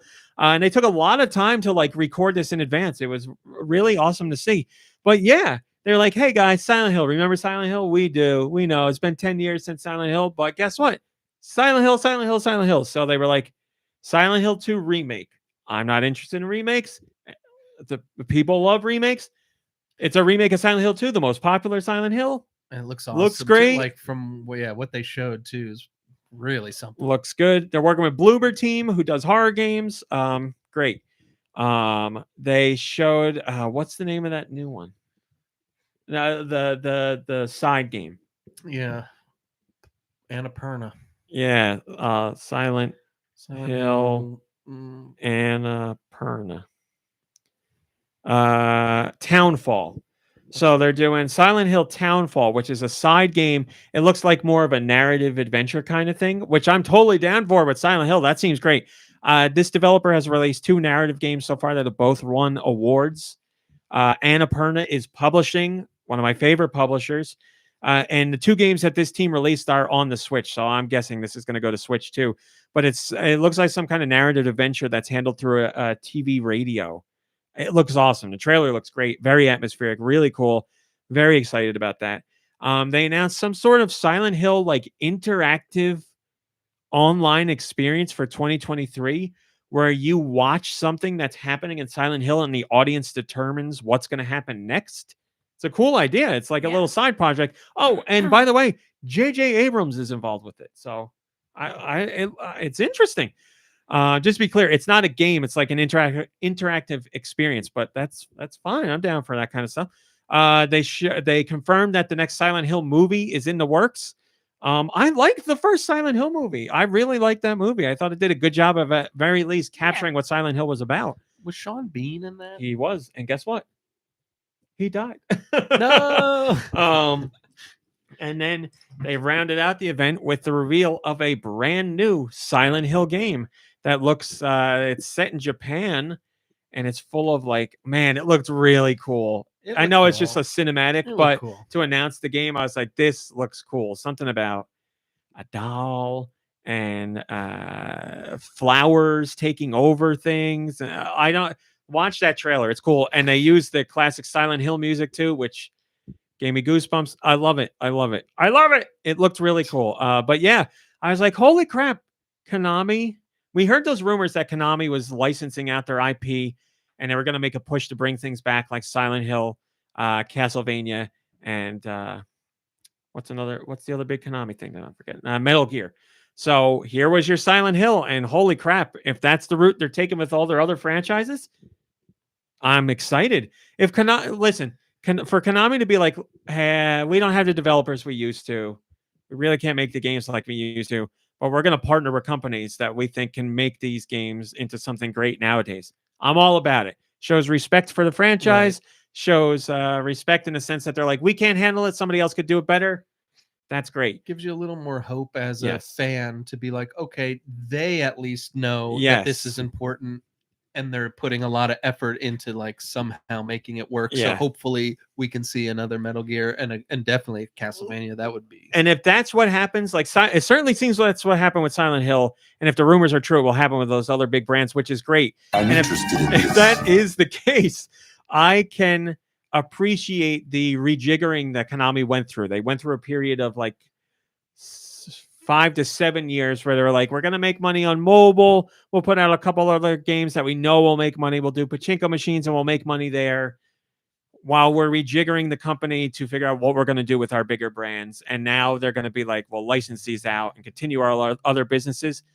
I can really respect that. So if Konami's downtime was to pave the way for what happens now, all the respect in the world to them. I appreciate that. So I will be very happy to eat my words and welcome Konami back into the fray. And with Silent Hill, very excited so far. So that's one down for me. Now I just need Metal Gear, and personally, I want Castlevania more. And personally, I'm more nervous for Metal Gear because Kojima's not there. Yeah, that's why I'm more handle that interested in tastefully. for a few reasons, I'm more interested in the Castlevania. It's just been so long since we've had like a legit Castlevania. Yeah. Not even close. Oh, and also on the point of Silent Hill, they brought back some of the main people responsible for Silent Hill, who, to my understanding, weren't involved with Konami anymore at all, but they brought them back to be like, you are Silent Hill. So respect for that too. Respect. I'll give you freaking props. We got Europe's top 15 Switch eShop titles. This is all of Europe. Do you guys want to guess this one? This one's tougher. I think I mean, I will if you will, but Okay, listen. yeah, we will. Okay, all right. Yeah. This is Europe's top 15 Switch eShop. So this is only on Switch. We're talking about digital in Europe. It could also be at retail, but eShop. So some of the things you guessed already will be on here, but Do they pay for Minecraft? Minecraft is number 6. All right. Minecraft is a paid game, yes. Well, no, you don't pay for Fortnite. Oh, she stopped herself. Nice, Very that didn't good. Very count. good. But we're not talking about paid here. This is just top of the eShops. But he asked, do you pay for Minecraft? You do. But Fortnite's not on here. So How about the Switch Sports? yes, number 10. Whew. Splatoon. Number 2. Oh. Number 2. Now your job is figuring out what's Yeah, what number could be 1. Number 1. I will give you one hint. It is not a Nintendo franchise. I mean, would it be the Lego Star Wars? Could it be the Lego Star Wars? It could be. It's not. Lego Star Wars is not on here. Oh no, I screwed it up for us. Our perfect streak. Oh, Kirby in the Forgotten Realm? No. He's out of there, huh?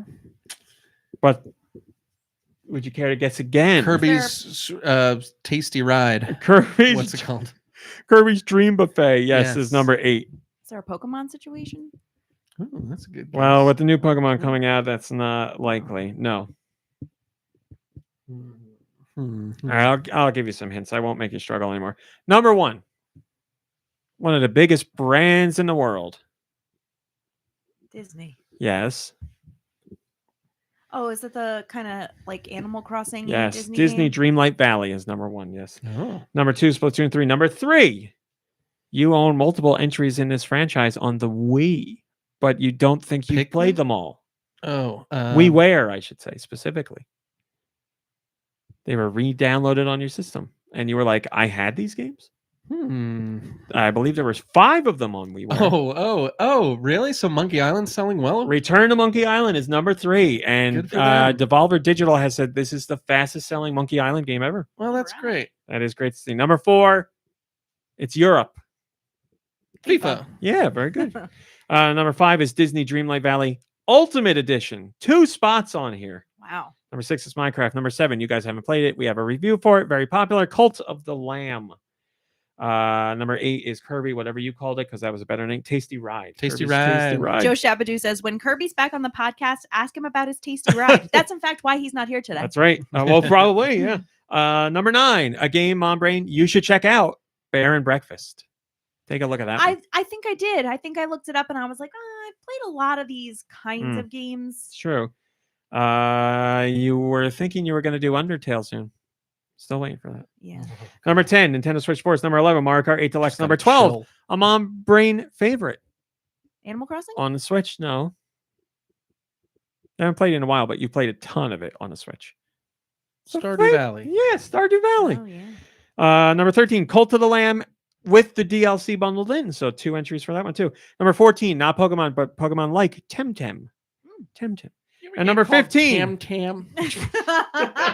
Number 15, believe it or not, Disney Dreamlight Valley Deluxe Edition. 3 versions of that game in the top 15. Kirby says, glad to see Monkey Island up there on the charts. Been going back and forth between that and Blossom Tale Anastasia too. Beaverhausen says Bear and Breakfast's story is really creepy. It's worth a play. Take their word for it. Yes, we'll go through this very quickly. Masahiro Sakurai has been doing his video series on YouTube about game development, and in the most recent one, he put out a look at Smash Brothers before it was Smash Brothers. Now, most Nintendo fans and Smash Brothers fans know this story. Sakurai was working on 2 game prototypes for the Nintendo 64 One of them turned out to be Smash Brothers. Another one never saw the light of day, but it was a game about a little robot that drove around and was like a security camera. Cool Chibi idea, Robo. but it never came out. They went with Smash Brothers because it would take less time to develop, and Nintendo wanted a hit at that time. So that game took less time, and they're like, let's try Smash Brothers. So we got to see brand new prototype footage of this game before it was known as Smash Brothers. It was just guys, faceless guys in the prototype beating each other up. Well, pretty much all the core mechanics of Smash Brothers were there. Percent of damage, getting knocked out of the arena, platforms, Faceless all guys. Ganondorf. Yeah. Faceless guys. The items and all that stuff, smash attacks, it was all there. And as the story has, like I said, we've seen this prototype before, but this is the best, cleanest footage we've ever gotten of it, and brand new too. So Sakurai obviously had to get Nintendo's blessing to show this off, and they were like, yeah. So he showed it, and it shares the whole story of how Smash Brothers came to be. Very interesting stuff. You might remember little tidbits of the story about Nintendo not being too keen on Nintendo characters being in the game because there was supposed to be these faceless characters. But Sakurai was like, listen, you put a game out there, and fighting game rosters have like 12 characters in them. And you put all these games out, and everybody's like, who's this guy? Who's that guy? I don't know any of these guys. It's like, when you got Street Fighters and Mortal Kombat, everybody took the time over the years to learn. That's Ryu. That's Raiden. That's Sub-Zero. But he's like, you want a game that's going to be a hit, you put out Smash Brothers, and everybody's like, who are these 12 bozos? I don't know. And he's like, let's put Nintendo characters in there. And some people at Nintendo were like, yeah, this is great. And they put them in there, and they played it, and like, this is fantastic. And then Nintendo's like higher ups and marketing people were like, Nintendo's characters cannot, bless you, cannot beat each other up. This is not appropriate. We can't have this. And Sakurai said they were getting a lot of pushback. And he's like, hey, how about this? Play the game. And if you don't like it after, then we'll try something else. And those people played the game, and they're like, oh, this is actually really fun. Okay. And then Nintendo's characters were allowed to be used. And the rest is history. And it worked out on many levels, because I'm sure that, first of all, I didn't know who Roy or Marth were. So, look, I didn't buy the games, but like now I know what they are and what they're from. So I'm sure that there's probably people out there who are like, oh, like I've never heard of these characters. Ness, for instance. And then they might go and play. Ness was the big one. When I played So- Smash Brothers, the original, and Ness was in it, I ended up playing as Ness as a main after I moved away from Link. But I was like, I know what Ness is from, but I was like, why is Ness in here? Nobody cares about this game, whatever. And then eventually I was like, I was the one who was That's wrong. stinking thinking. That's like Yep. Do Michael's thinking. Well, I didn't think I was fine with him having a place in there, but I was like, why? Like it's like Vitamin G still to this day complains that the Villager is in Smash Brothers. And I'm like, it's one of their biggest franchises. They'd be crazy to not have Villager in there now. But he's like, nah, that shouldn't be in there. But like, then you don't understand Smash Brothers. Like you said with Melee, when you bring in Fire Emblem characters, most of the people at the time are like, huh? What? Who? But Huh? now look at them. What? Most upvoted comment comes from Currybo, and it says it's funny who Sakurai didn't want players to be overwhelmed with lots of playable characters and wanted those characters all to be instantly recognizable. That philosophy was true for the original Super Smash Brothers, but it weakened as the series went on. Yeah, now we're at 80 plus characters or 100 characters. Yeah, because the franchise established itself as something where Nintendo's characters come together to beat each other up, and then as time went on, it became something where the big iconic characters of gaming joined Nintendo. And it's like Nintendo saying, "Hey, we think you're all right," and it's also Nintendo saying, "Hey, let's make some money together." So yeah, you can't just be a who's who. You can't just be like I don't want to be mean. Like the characters in Smash Brothers that aren't from Nintendo games are iconic characters in their own right. Snake, Sonic. You can't be just some schlub. Yeah, the guy from Minecraft, whatever. You may think that's a silly addition, but it's Steve? Minecraft. Over 150 million copies sold, 180 million. Steve, yeah. Right? That's his name. Yeah, like iconic characters. So you may not. Dragon Quest isn't that popular here, but the Dragon Quest hero is in there because it's iconic characters, iconic franchise. So you can't just be like, Can't be like Bayonetta or something. Bayonetta, she's in it. Oh, she is. In Yeah. it? Oh, never mind then. Well, she's also a Nintendo character. So Where it have makes I sense. been? I'm trying to think of like a character that I don't want to poop on, but say, Hopper. Wait, no, he's not a Nintendo character. yeah, all these are Nintendo. Like Mega Man's in there, of course. So he's very much deserving. Trixie Kong.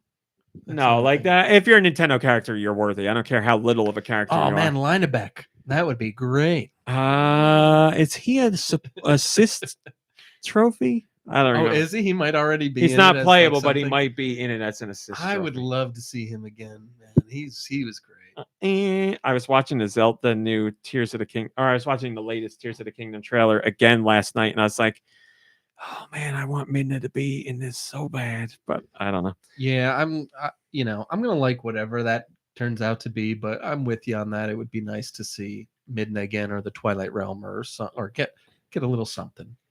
Yeah, Especially because I'm already Linebeck is in Smash Brothers as a spirit, okay. I'll take it. so he is represented in Ultimate, but he's not playable. He's also not an assist trophy. Sorry to interrupt. No, it's okay. It's all right. I'm looking forward to it. It'll be good. I've broached this before on the podcast where I was like, I'm a little tiny bit nervous just because the only other time I can think of when they did like a direct Zelda sequel, it was Majora's Mask. I mean, actually, we're talking about Linebeck. There is like a DS one that's kind of like, isn't Spirit Tracks kind of the sequel to Phantom Hourglass or something? I mean, it can, yeah. but I like mean, that spiritual. seems different that for some reason than Majora's Mask and Ocarina do. Well, I think the core gameplay in Tears of the Kingdom should be, I don't know. Maybe they'll throw in a day night, like a time system. I don't know, but the core gameplay is very much the same as Breath of the Wild, I would imagine. North America, what do we got this week? I forgot to make it a top story because I'm dumb. Mario plus Rabbids, Sparks of Hope, boom, huge one. Persona 5 Royal, boom, huge one. New Tales from the Borderlands, not huge but notable. Jackbox Party Pack 9, boom. Airy, Last Day of Earth, Après la pluie, which translates to After the Rain. Arcade Archives, Toy Pop, Attacker Chan, Backgammon, Board Game Puzzle, Beholgar, that's a great name. Crowalt, Traces of the Lost Colony, Crystar Goddess, nope, I'm an idiot. Crystal Goddess, Cubic Ban, Dead Secret Circle, Whoa. Doomed to Hell, Ducky Quacky, Yeah. Fantasy Blacksmith, Fishing Ducks, Flying Neko Delivery. Neko is cat. Forest Pop, Gas Station Simulator. Dude's already dressed for the part. Harmonia. Go over there and get my harmonia. I'll play you a tune.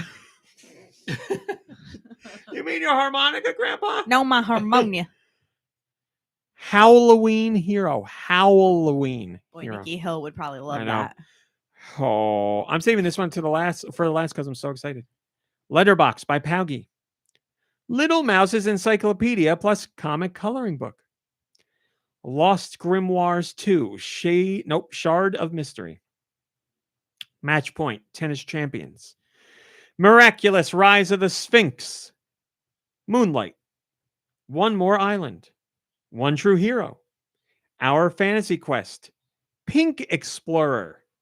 What? You heard it. Goodness. Pom Pom, The Great Space Rescue. Look that up. That looks like a Super Nintendo game, and it looks fantastic. Pretty Girls Escape. Pure-Hearted Gyaru. Pure-Hearted Gyaru and The Shape of Happiness. Robotree. I'm going to guess that's how you say it. Runefall 2 Collector's Edition. Runout. Sea Horizon. Seduced in the Sleepless City. Oh. She Wants Me Dead. It's about a cat. A cat I believe it. who Yeah. wants someone Yeah. dead. Shutter Nyan Enhanced Edition. Super Mobus Mania. MABUS. Mobus. Mobus. Tempest and Mobus. Mobus. The Walking Zombie 2. Toho Gyoku. No. Toho Goyoku Ibun. Sunken Fossil World. Good lord. Turret Lab. Ultra Kaiju Monster Rancher.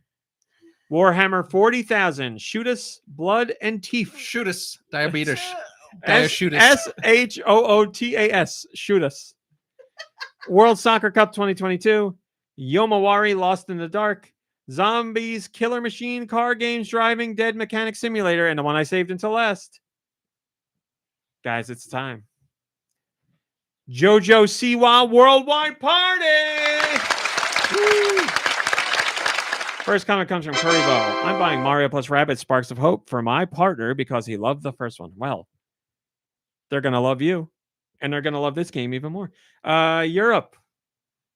Do you want to read the Yes. European releases? Yes. Did I? Yes. Oh, I made a whoopsie. Give me a second. I'll I open up for. whoopsie all the time. What are the next European masterpieces? Let's find out with Nicky's sweet releases. All right, European Switch eShop releases for the week of October 20th, the year of our Lord, 2022. An absolutely massive week. Airy, Last Day on Earth. Alan Wake Remastered. A Plague Tale Requiem Cloud version. Après Lapili. Backgammon Board Game Puzzle. Beholgar. Beholgar. Beauty's in the eye of Beholder. Cubic Band. Dardua. Dead Secret Circle. Doomed to Hell. Flying Nico Delivery. Forest Pop. Gas Station Simulator. Harmonia. Japanese escape games. The Forbidden Garden. Harmonia. Wait, what state are we in for Gas Station Simulator? Because it's going to make a difference. That's funny because one of the subtitles I did for the story was a joke about that. I was like, this game is significantly harder in Jersey. Nice. I don't know where it takes. It doesn't look like Jersey. It looks like the Midwest somewhere. It's like it's like what you see in a movie, like a dirt road with nothing on it but one For the gas record, station. in New Jersey, we are not animals. Oh, We do not the pump our opinions own of gas. Mom Brain are those are hers I and mean, hers I pump alone. gas. Well, when we had a ICE vehicle, I pumped the gas when it needed to be pumped. But you know, Now we're pumping that electricity. $10 for my trip to Atlantic City and back. Sorry, Nikki Dew. Go ahead. Dewey Hill. Ooh. Lost Grimoires 2. Shard of Mystery. Mario and Rabbids Sparks of Hope. Mario. Match Point. Tennis Championships. They finally made a game out of a Woody Allen movie. We've been waiting. New Tales from the Borderlands. I don't know why they went with Match Point. I Yeah, guess for the right? tennis aspect. Cheapest license. Press A to be neurotic. Press B to land a woman way out of your league. AB. Sorry. One More Island. One True Hero. Persona 5 Royal. This is interesting. Nevmo. Capsula. Sea Horizon. Seduced in the Sleepless City. Shape of Happiness. Shutter Nyan. Enhanced Edition. Spin Frog all aboard the Frogcopter. Spin Frog looks fun. Tempus. The Jackbox Party Pack 9. Them's Fightin' Herds. Tuho. Guyoko. Ibun. Sunken Fossil World. Very good. And last but certainly not least, Warhammer 40,000. Shoot us! Blood and Teeth. Very good. Very good, Dewey Hill. Thank you. Oh. Man, look at that. I'm dumb. I put the picture at the bottom of the post instead of the top. What am I doing? Thank you. Kerbo says, I may be tempted to replay Alan Wake on Switch. Might wait to see how it performs frame rate wise. I hear it's not very good. Yeah, I hear they didn't do a very good job with it. So I would recommend. I have a review copy. I haven't started it yet. I will give you the full opinion. I'm usually not as sensitive to that stuff, but we'll find out together. I'll tell you. I'll keep you informed. Sure, why not? Thanks for coming. All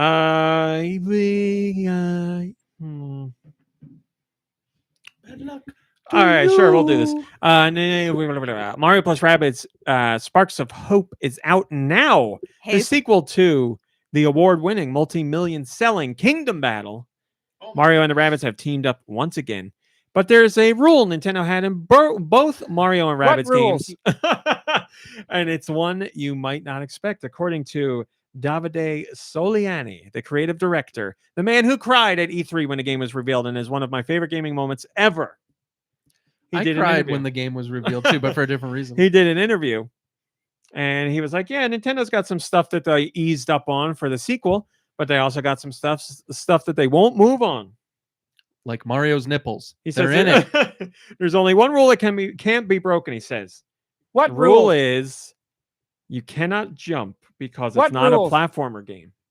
It says we invented our own way of jumping, which is the team jump, which is fine because it's only happening in this game. everything. So yes, it is true. When you are playing this game and you're running around in the levels, you cannot jump. One of Mario's most famous things, because Nintendo says this is not a platformer. This is a strategy game. You cannot jump. It's not allowed.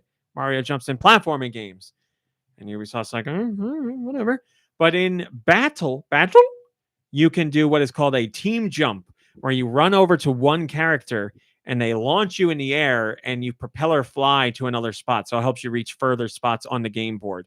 So it's not technically a jump, it's a throw, but they call it a team jump. So they worked around it. And plus, you don't need jumping in the overworld stuff because you're not fighting anybody there. You see the enemies, you initiate the battle, and then the battle goes to the battle stage. So totally fine. But just one of those weird things about Nintendo. We'll take your word for it. Curryball says, didn't we know that for the first game that Miyamoto made the condition that Mario couldn't jump because that was his thing?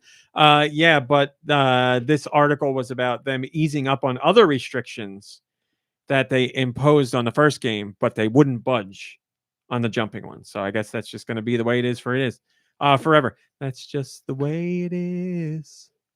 He will never jump will again. Mario Party 1 and 2 hit Switch Online expansion pack on November 2nd, 2022. That's right, both games on the same day. And remember, Mario Party fans, for the first time ever, online play for both games. So enjoy your 4-party multiplayer original Mario Party games. Lots to be thankful for this November 2nd. Expansion pack members only. And then finally, do you hear that?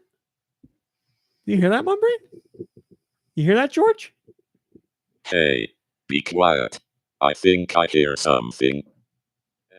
NPD, NPD, NPD, NPD, NPD, NPD. Is that what I sound like? Sometimes, Josh. Sometimes. Thanks, That's Josh. none of your business. Very cool. Very cool, Josh. Let me tell you about September. This is remember United States. $4 billion was made. This was actually 4% down compared year on year. Software is at $3.4 billion. That's down 7% compared to the same time last year. And hardware was at $490 million. That's actually up 19%. Highlights I got for you. PlayStation 5 was number 1 this year or this month, guys. There was the big stock replenishment, so people rushed in to get their PS5. So PS5 was number 1 in units sold and hardware dollars. The dollars is the one we always expect. The sold is not the one we expect. Number 2 was the Switch. $1. And then we have our top 20. Our top 20 games. Here we go, everybody. Top 20 United States retail. What do you got for me? Maybe. All games, not just all Switch. Games, baby. Retail. Then it's got to be E-Ring Elden Har. Number 9, yes.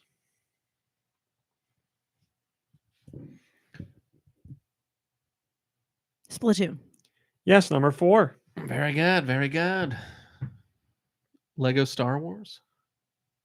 Yes, number 13. Give me the FIFA. Yes, number 1 in North America. We love our FIFA here. Ooh. We're big football Americano fans. Yes, Nice. Keep going. Minecraft. Yes, number 11. Whew. I'll take one more from each of you. Come on, guys. You haven't missed one yet for this. GTA 5. Oh, God. No. No. It's not on here. I'm so sorry. What about a Pokemon entry? Oh, perfect. No, guys, the Really? new Look, we went Pokemon, out together. the new Pokemon is coming out. Then the old Pokemon's not going to be on here. What do we know? All right, so you missed. These are the ones you should have gone for. Remember, this is the United States. Shoulda, coulda. Madden, number 2. Whatever. NBA 2K, number 3. Number 5. All right, Deux. If PlayStation 5 was the top selling hardware, what is the 5th best selling game this month? Horizon Zero Dawn. Horizon Forbidden West. Oh, what's on that system? Last of Us Part 1. the Last of Us remake? Part 1. It's doing well. It debuted at number 5. Oh, that counts. Number 6, TMNT, the Cowabunga Collection. Number 7, Saints Row. Number 8, JoJo's Bizarre Adventure All-Star Battle. Number 9, E-Ring Elden R. Number 10, Mario Kart. Number 11, Minecraft. Number 12, Marvel's Spider-Man. The next one people are buying for PS5.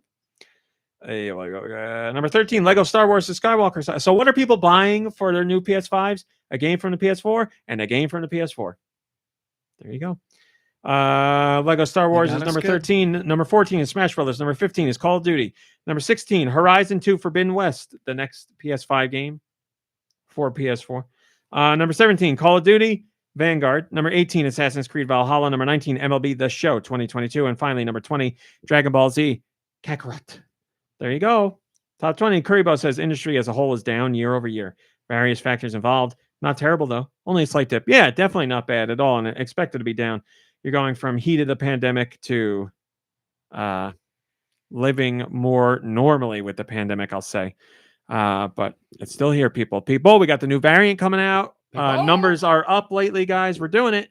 Next wave. Hey, how about everybody at this table can do the bivalent boogie?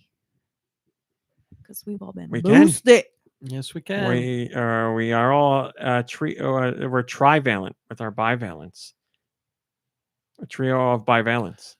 That's right. Sure. We're gonna have a menage a We're boogie. hexvalent. All right, Mommy, what have you been playing? Oh, nothing. Thank you. Deux, what have you been playing? Oh man, what haven't I been playing here?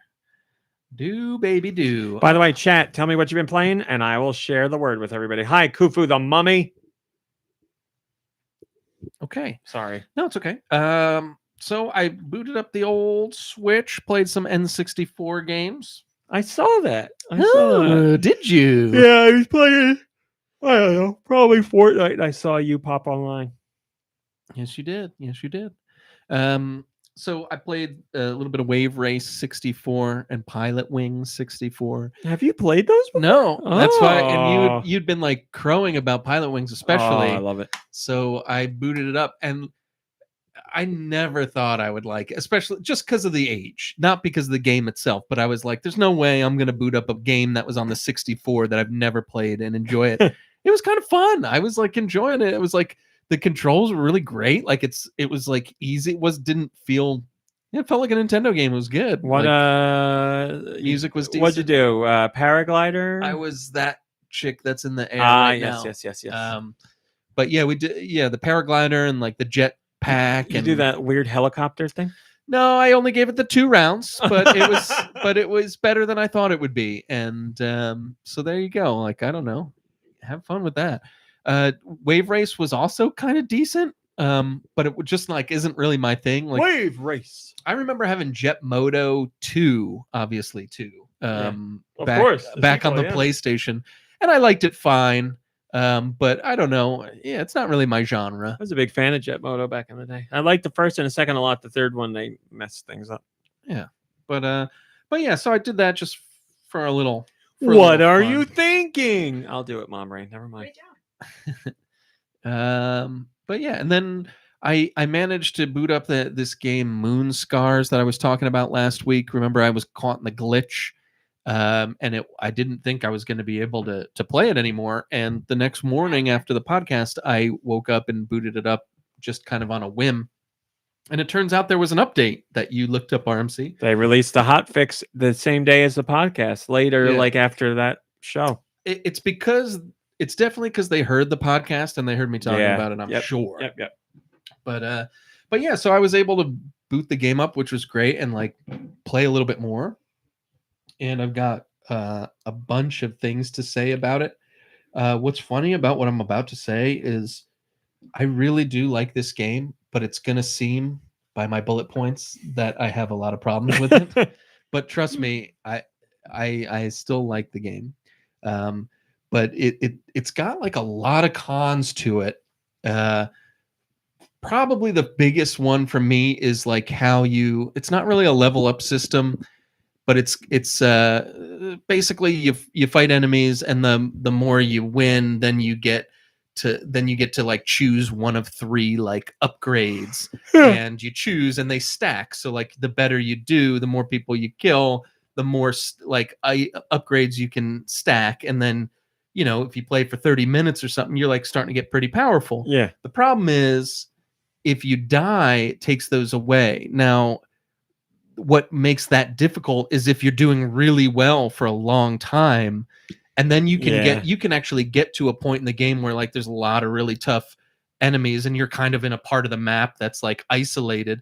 And if you lose all your upgrades in a death, booting back up is like really, really difficult just to try to get. I mean, forget about getting your what they call bone shards or something back. Like, I mean that you can get just by killing enemies. So if you don't get those back, whatever. But like, there's also like every save point you find, you have to fight like a doppelganger of yourself, and then you get like another little upgrade, and you get those upgrades whenever you find a new save point. These mirrors. The problem is you also lose, and they're like magic and health bar upgrades. Yeah. And the problem with those is same thing. If you die, you lose those, but you can't. It's not like you can go back to that mirror, that save point, and do it again. It's like once you've used it, that it's seems done. Unfair. So, like you can't there's no opportunity to get it back. Yeah, so like I don't. Well, I guess if you got back to your bone shards pile, you would get it back. You don't. It's only like that's there's like, and it doesn't explain any of this stuff very well too, which is very kind of annoying. And it feels like that. Remember that TikTok you sent me when it was like me when I'm watching fantasy shows or something, and it's like all these like fake names, and you're just like, what the heck, like we were traveling to it's kind of like that. Not DD mega doo-doo. It's the story's kind of like that, and not that the names are hard to pronounce or anything, but it's like they take something like magic and they named it something weird. Like they made up all these weird words for things, and then you're trying to like follow the story, and they're saying these weird words, and you're like, I really don't know. So some things like that are really disheartening, because like I said, it took me a while of grinding in the beginning to just like kind of be able to even take them to task. And then if you make one mistake, then you're kind of back to square one, but you're so much further in the game that enemies are tougher, and your whole job is a lot tougher. So that has been kind of frustrating. I appreciate that, like I said, there's not like an easy mode and a hard mode and a medium mode or anything, which I would have liked. There's like you can buy this item and it'll make it so that you can take a ridiculous amount of punishment, but you move slower or something. So it's like I've been using that perk because to be honest, like it's a very challenging game otherwise. But like, at the same time, it's because you use that perk. A lot of times there's like later in the game, there'll be like a dash move and a jump. But because I have this perk on that makes me slower, I've got to go into the pause menu, unequip it, come back, do one jump, then equip it real quick because there's enemies over there. They're going to hurt you. And like, there's a lot of that towards the end where you're just, and like the menu is so clunky and like ugly and drab and like hard to even, and like, there's so much stuff on the menu screen that you can't really read it and stuff. So like you're going in, and it's not like you can like press a button, pause it, unequip, go back in. It's like there's like a few steps, and you're like, I'm doing all this just to do one jump. So there's things like that kind of bug me about it. And the map is awful. Like you've played a ton of Metroidvanias, what it's like when they don't get the map right. Like it's horrendous. Forget it. And it's even less forgivable because there have been so many Metroidvanias that have shown you how to do the map correctly. I don't want to say correctly, but a way that's functional and Yes. helps. Copy their map. I don't care. I need the map. Like in those kind of games, you need a map. Yeah, this map is atrocious. Not only does it not like it doesn't like square off the rooms so when you've explored it all, so it's like so you're looking at these squares on a map and you're like, I could have explored that or maybe I didn't. And so that gets confusing. And but yeah, and like I said, the colors are all like in game, it works perfectly because it's very like the colors are muted and it works great with like the tone of the game and like what they're going for. But when you're talking about the map or the menu, it's like these grays and browns and it fades in with the background and you can't even, I mean, it's really, it makes you wonder how useless. like developers can make a Metroidvania and not know how to approach the map. It seems like, that should be the easiest part. Like I've said, there's so many games that have done maps that are functional and get the job done. We don't need to reinvent the wheel with the map. Just copy one of those. Like when it comes to the rest of the game, your level design, whatever, do whatever. But a map, don't mess with it. Yeah. I mean, Castlevania and Metroid are usually the best at it, but it goes a heck of a lot further when the map is great because all you have to do is glance at it and be like, okay, this is clearly an area that I haven't explored. I've got new items now. Maybe I can get further down there. Yeah. But in this game, it's kind of just like, you really don't have any idea. You just kind of have to feel like I'm doing it by feel because I've played so many Metroidvanias. It's kind of like, okay, well, maybe this corner. Yeah, you're like this room looks a little suspicious over there. So like I'm doing it by feel, and it's not as rewarding. But again, the gameplay is still fun. Like I said, I've still got a few more negatives to talk about, but I really do like playing the game. It doesn't teach you. I mentioned this last week. It doesn't really teach you a lot, and a lot of things aren't really explained. Which, I mean, I'm a pretty seasoned gamer, so like, it's not the worst thing in the world. But like, there's some things with this that are a little confusing, and I wish they would, give you a little bit more. The story is confusing. Like, I want to really like the story, and I like the world that it's set in, and I think that's pulling it. Pulling me through a lot more, but like the story's kind of confusing, and it's nothing. And if it is what I think it is, it's nothing new. You know what I mean? Like it's not really like treading new ground.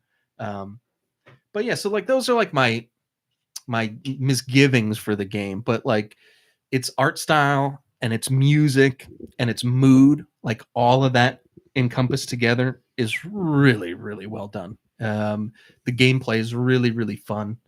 I mentioned last week that there's a heavy emphasis on like a parry maneuver, and that once you kind of get that down and you start getting real good at it, then you start to feel like pretty badass. And it's not because necessarily of an item you got or an upgrade you got. It's because you're getting better. And like, I kind of liked that. Yeah.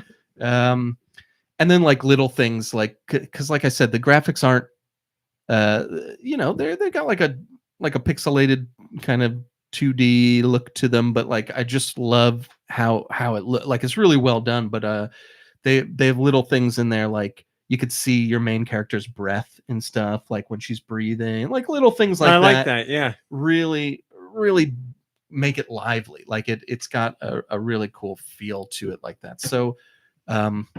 I really like playing the game, which is not with so many complaints, you'd think that I would have been out a long time ago. The good parts of it are good enough to help you overlook or put up with the bad parts. It's got a real great Castlevania Symphony of the Night feel. Like it's not exactly like that, doesn't give you the same exact feels, but like it has enough similarities, and the music, it's not as catchy or as like jangly, but like it just works really, really well. Like I'd want you to check it out at some point. It's already on my list. When I saw the first trailer for it, I was interested in it. I just right now is so busy with review stuff because it's we're getting into the holiday season. I'm just swamped. I have like 4 things on my plate right now. I mean, I want to go. I need to get back to Tunic.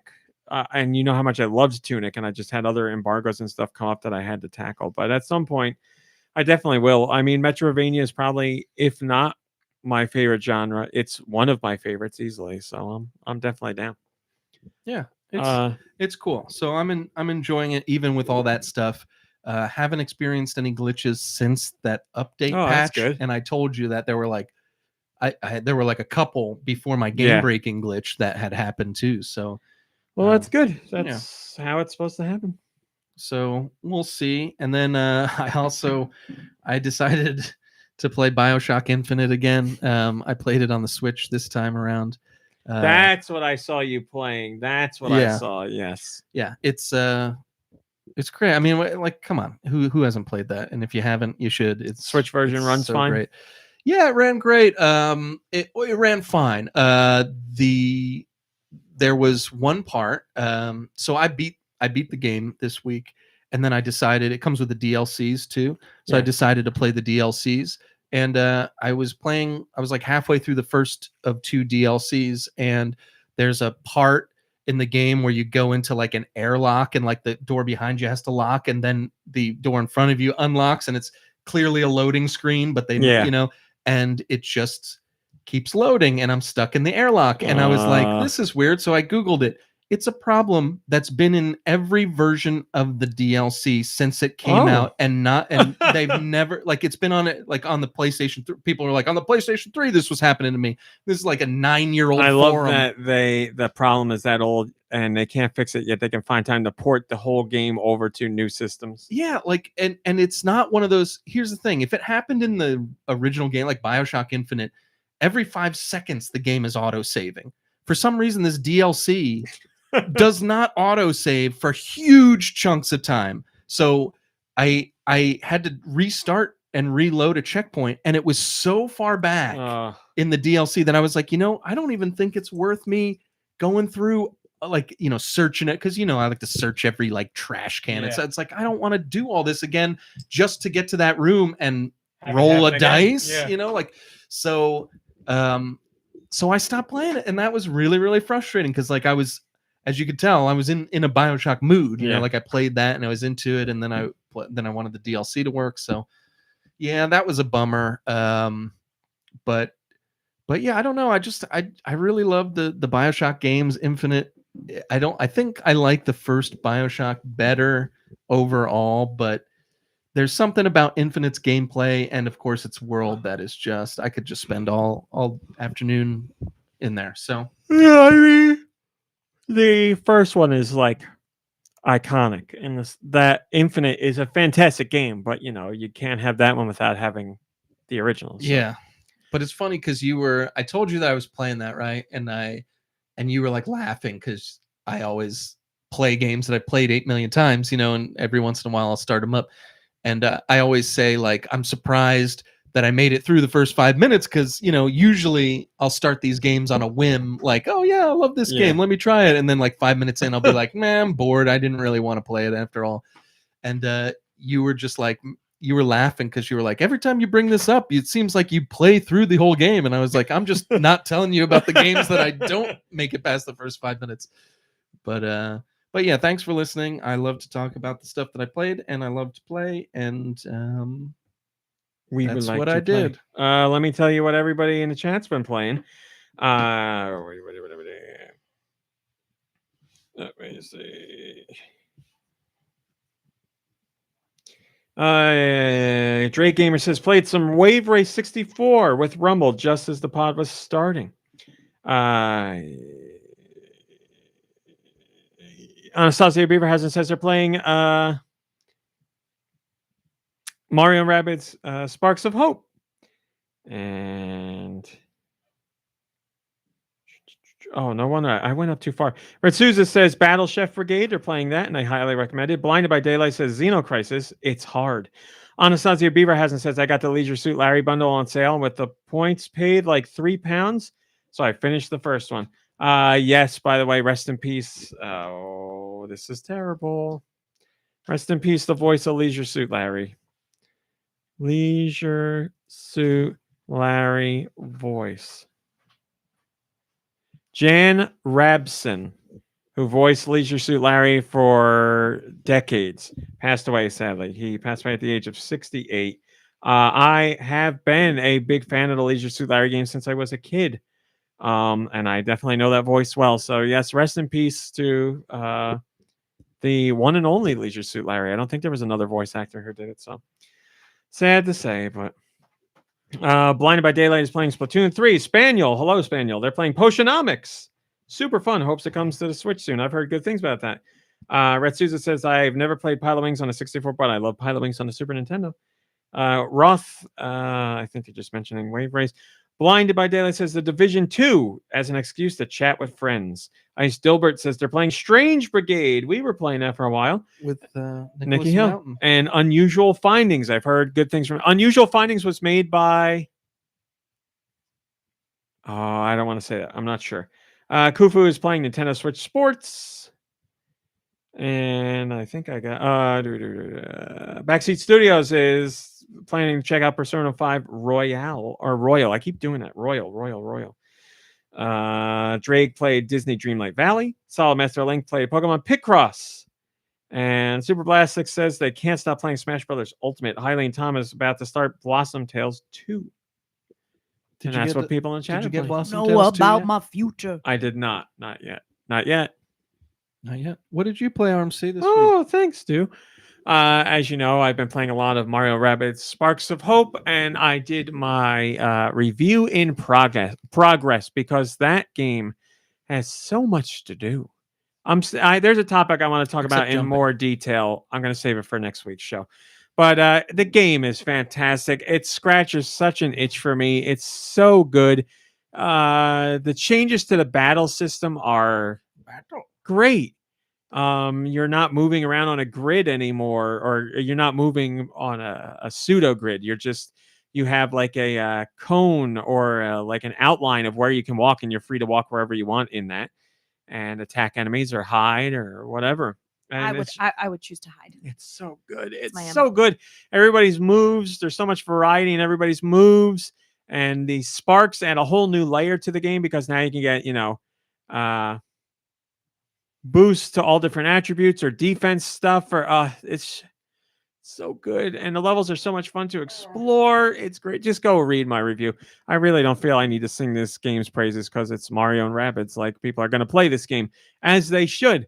Great soundtrack so far. It's a blast. It's so much fun. It's one of those games I play way too much of and only stop because I know I should stop and go to bed, but I don't want to stop. So it's excellent.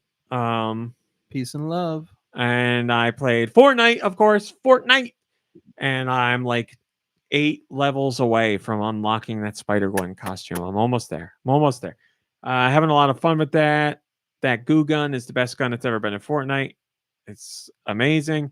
And then right now I'm playing a game called... Oh. Am I allowed to talk about it? I'm very excited to talk about it. This would suck if I'm not allowed. Very proud of you. Let me search my email to get the embargo information. I'm sitting there all this time, and I could have done this already. It's not out yet, which is why I got to make sure I can talk about it. Okay. Previews and impressions can be published anytime. Oh. Now's anytime. I'm playing Signalis on Switch, which is a game I've been very excited about. I love the look of it and the idea of it. It is about I'm trying not to spoil things. It's about a robot lady, and she's in this place, and weird stuff's going on. What does it play like? What does it look like? What does it sound like? Okay, so first off, it looks like... What does it smell like? It looks like a PS1 era game, which I'm all about. I love that style. What does it play like? It is the perfect combination of classic Resident Evil and Silent Hill. Yeah, you like both of those. Yeah, but it looks like a PS1 game. Come on. How are you supposed to get into it when it looks like that? You just played Pilot Wings and Wave Race. Yeah, a few minutes. It was nice. I'm only teasing. This is with peace and love. I'm glad that you liked this. You can even control it old school Resident Evil way if you want. Like the tank controls option is in there. You don't have to do that. Got my attention. So yeah, what's going on? You wake up in this pod. You're a robot, and you're supposed to be partnered with somebody, and your partner's gone. You're in a ship that has crashed. It cannot take off. You do a couple things to get out of the ship. This is the very beginning, so I'm not spoiling anything. This takes Spoilers. like 20 minutes. You get out of the ship. You wander out into the snow, Spoil. and you see this like pit with these stairs, and you go down to the pit. And there's a hole just big enough for somebody to crawl through. And you crawl through it, and there's like a whole bunch of TV screens and like a book and a microphone, and they're broadcasting something. And you freak out. And then you wake up somewhere else, and that's all I'm going to say. And it is very atmospheric. It's very much more Silent Hill in that it's trying to creep you out. So I wouldn't say it's a scary game, but you definitely have an unsettling feeling the whole time. Like enemies can come out from underneath the floor. Which I and might come at you argue and- is scarier than yes, scary stuff. Yes. This isn't jump scares or anything. I haven't seen a single jump scare. Just a whole feeling of discomfort and uneasiness is with you throughout the I entire get plenty game. of that at work. It I don't want to do that when I'm playing permeates games. the game. It's just, you're in a lot of derelict buildings, and there's a lot of weird things there, and there's no like real music, but there is like the hums of machines and the clanging of things going on in a building elsewhere, and you don't move particularly quickly. Like you can get out of it, and you move like you do in a Resident Evil game or a Silent Hill game. What's the game called? Signalis. I would look at a trailer for it. I'm really into it. For me, it plays a little too closely to some of the elements of Silent Hill and Resident Evil that I don't like, in a sense that it's inventory management, but your inventory is very small. So there's times where you'll have to run back and forth between a save room and picking up things.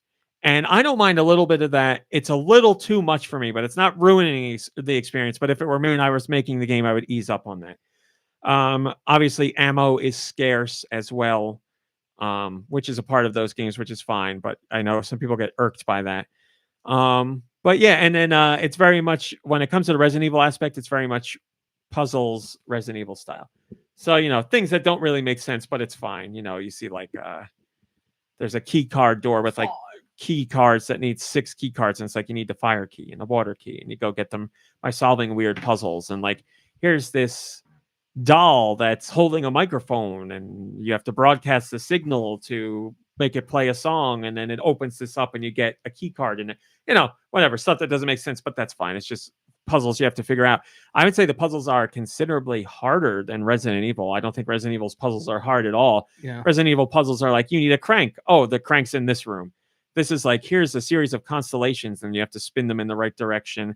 Or like, here's a fuse box. I'm like, I don't know anything about replacing fuses and fuse boxes, and you got to watch the voltage numbers. I'm like, oh, I fumbled my way through it. And another one is there's like a book that's been stuck in a vending machine, and you have to manipulate the claw arm to the spot, but it's been blocked off at certain spots. So a lot of puzzles like that, but they're fun. The story is very interesting. The story is told in a way that I absolutely love, where it's giving you almost nothing, but it's giving you just enough where you're like, oh, what's going on here? And then you'll go into, a room and you read a few more details, and you're like, oh, maybe this is what's happening. Very intriguing. It is not cinematic heavy at all. Like you're not listening to 20 minutes of dialogue or anything like that. You meet very few people throughout, and you talk to them a very little bit. The story is told through like interactive experiences, and the game often switches to a first-person perspective to let you move around in some environments in first person, especially when it comes to story stuff. It's very interesting. You read a lot of notes, like in Resident Evil or Silent Hill, a lot of files and things like that. Since you're a robot, you got all these things that are on you, like you heal yourself by like using spray foam and other weird stuff and stimulant patches, because you're not a complete robot, you're an android. It's cool. There's definitely things that would make it better, but it's a very cool game. I'm very into it. Better graphics. It's that would make it worse in my opinion. It's yeah, it's everything I was hoping it was. We'll see where it goes from here, but I guess I'm in the third major portion of the game, and I got at least some better idea of what's going on story wise now, but there's still things I don't know, which intrigues me. I'm very interested to see what ammo happens. Scarce. Yes, ammo scarce. Is it tough to be accurate because of like the camera angles and stuff? No, because you're a robot. You have There's like an a auto sight lock? on. No auto lock, but you have like a square sight that lines up on your character when you're hitting them. So you have a Oh, laser cool. sight with your weapon, and then when it's on them, it gives you like a reticle around them, so you know you're lined up. There's no aiming for the head or anything like that. And then you can shoot them a couple times; they'll drop, and you can go over and stomp their head or something like that. Or you get like a stun baton that you can take them out with. You get like flares that you can jab into them and set them on fire. So there's because some enemies will get back up even though they've been dead for hours. You might walk through the room again and it'll be like, hey, it's me. Zombies. So you can jab them with the flares. Are they zombies or is it like I don't know what they are. I think they're the reanimated corpses of these other worker androids. I think that's what, but some of them don't look like that. So some of them I don't know what they are, but other ones I think I are, mean the graphics you already said aren't great. So yeah, some of them I think are fallen androids, which is part of the story, which I won't get into. But yeah, check out this trailer. The trailer will give you a very good idea of what the game is like, and especially the atmosphere of the game and the sound design. So what's the price it's cool. point of this game? I wonder. Let's find out together. You tell me. $9.99. If Do Michaels was going to buy it, it would have to be $9.99. $9.99. I'm going to guess it's $20, but we'll find out together. I'm going to guess it's $30. Did you look it up? Nope. And the price for Signalis is $20. Ooh, you're good. Let's see if there's a sale. Is there a discount for? Oh boy, come on, Nintendo. No launch discount, doesn't seem like. But you got points. Maybe you can make it $10. No, I don't. I used all my points. Oh, never mind. On my Halloween games, in the Suicide of Rachel Foster. Well, that's what I've been playing. I'll tell you more about Signalis in my full review. I'll update my Rabbids review, my final thoughts when I'm done with that. But what a great time for games. There's been so many great games lately. Too much to play, and that's not a complaint. Questions. Send your questions to goninpod@gmail.com. goninpod@gmail.com. That could be about Nintendo, video games in general, or whatever the hell you want. Calloway says, having played Earthbound back on the Wii U, I decided to give it a go again after listening to Mom Brain. It was good. It was good to hear she had an interest in the game. It was one of my favorites. I regretted never having heard of the game when it was first introduced outside of Japan. I would have loved that manual. I have 2 copies of Earthbound music on CD. I ordered a second CD forgetting I already had a copy. After all, I have the first 4 Nintendo consoles daisy chained together, Wii and Wii U, and the Switch all hooked up to my TV, along with numerous games. I was even able to hook up my first ever PlayStation console, PS5, to the same TV. But that's another story. Here's my question, Mom Brain. Oh boy. Mom Brain, you mentioned playing Earthbound again. Did you go back to Twosome to get the magic mushroom? You did not. I haven't played it again yet. I definitely will play it again for sure. And interestingly, I just got a new phone and I was looking for a coffee break wallpaper. Nice. And I can't find one. I'm going to have to enlist Raw Meat to do it for me. He's usually pretty good at that stuff. They said, I came upon this Twosome magic mushroom tidbit accidentally looking up how to defeat the trillionage sprout, who numerous times kept me from getting the 3rd soundstone. I'm sure there are many options in the game to enhance your experience. Many you may come across that may or may not find, but they are all useful, as Mom Brain mentioned. Thanks for playing and reminding us of this delightful game. Yeah, Another RPG you might enjoy is Super Paper Mario for the Wii. Very much not a traditional RPG, but I love Super Paper Mario. Also, thanks, Rummy Cowboy, for a fun podcast. Well, you got it. You got the your first time through. You grinded for that sword for Pooh, whatever Pooh's name was in your game. Yeah, in underneath Stonehenge, whatever that place is called. Well, I like how that person was like, yeah, there's a lot of things you can get to help you along your way. And I was just thinking like, yeah, traditional save. That's how I did it. Yeah. Save before Mom every Brain, boss. Mom Brain and Do used the best help they could get. We also have a Patreon question. Mom Brain, did you know that you can join the Patreon For $1. Thank you, Billy. Today's Patreon question comes from Super Duper Pooper Scooper. They say, what video game world would you most like to live in, and which video game world would you be terrified to live in? Most like to live in Ooh. Animal Crossing would be nice. Yeah. BioShock Infinite before things go tits up. Oh, yeah. I was gonna say. I'm trying to think of other ones that I would like to live in. Well, I mean, it would be nice to live in like Onet. While Or- stuff's going down, or after? No. Like when everything's nice. Nah, take me to Foreside, or no, Threve, no, twosome. Moonside. Take me to Moonside, baby. No, thank Yeah, you. it's too creepy. Oh, I'm sorry. I don't want to live in Moonside. That's right. There you go. Nice. Well done. Well played. Not nice. You're supposed to say that's wrong. That's wrong. You're welcome. Oh, right. Wrong. Wrong. Oh, wrong. We have Oh, to wrong. speak in opposites. I misunderstand you. Take me. You know what? That vacation towns, Summers is pretty nice. Oh, too, yeah, right? Summers Yeah, Summers is nice. Kirby, any Kirby game where bad stuff isn't going down, I'll hang out there with the Waddle Dees and all that. That looks nice. Lots of great food to eat. Oh, Isle Delfino from Super Mario A Sunshine. nice be one. nice. Yeah, Nice place to yeah, live. that's a nice one. Get a real great tan there. Places you wouldn't want to live. Every game. Any like Silent Hill. That Silent Hill that would probably. creepy elementary school. That's gotta be number one. Just Silent Hill in general, right? Is there another video game location you would rather be in God. less than Silent Hill? I mean, there's like, any of the like sad Zelda places, like, or like But they're around. Not sad forever. Yeah, but Would you rather live in Silent Hill or Undertale? Oh man, that's weird. I guess Undertale because not all the monsters are bad. Yeah, that's and true. Silent Hill's so scary, you know. Silent Hill's not even that nice. It's not nice when it's not, crazy Silent Hill. Yeah, I either, feel like even if there were no monsters in Silent Hill, you'd still get tetanus like on any Oh, yeah. surface because the But whole you- place is rusted. you could like a meet salad that. fingers. You could kind meet of that situation. dog running the whole show though. So there's that. Yeah. My favorite video game ending of any game.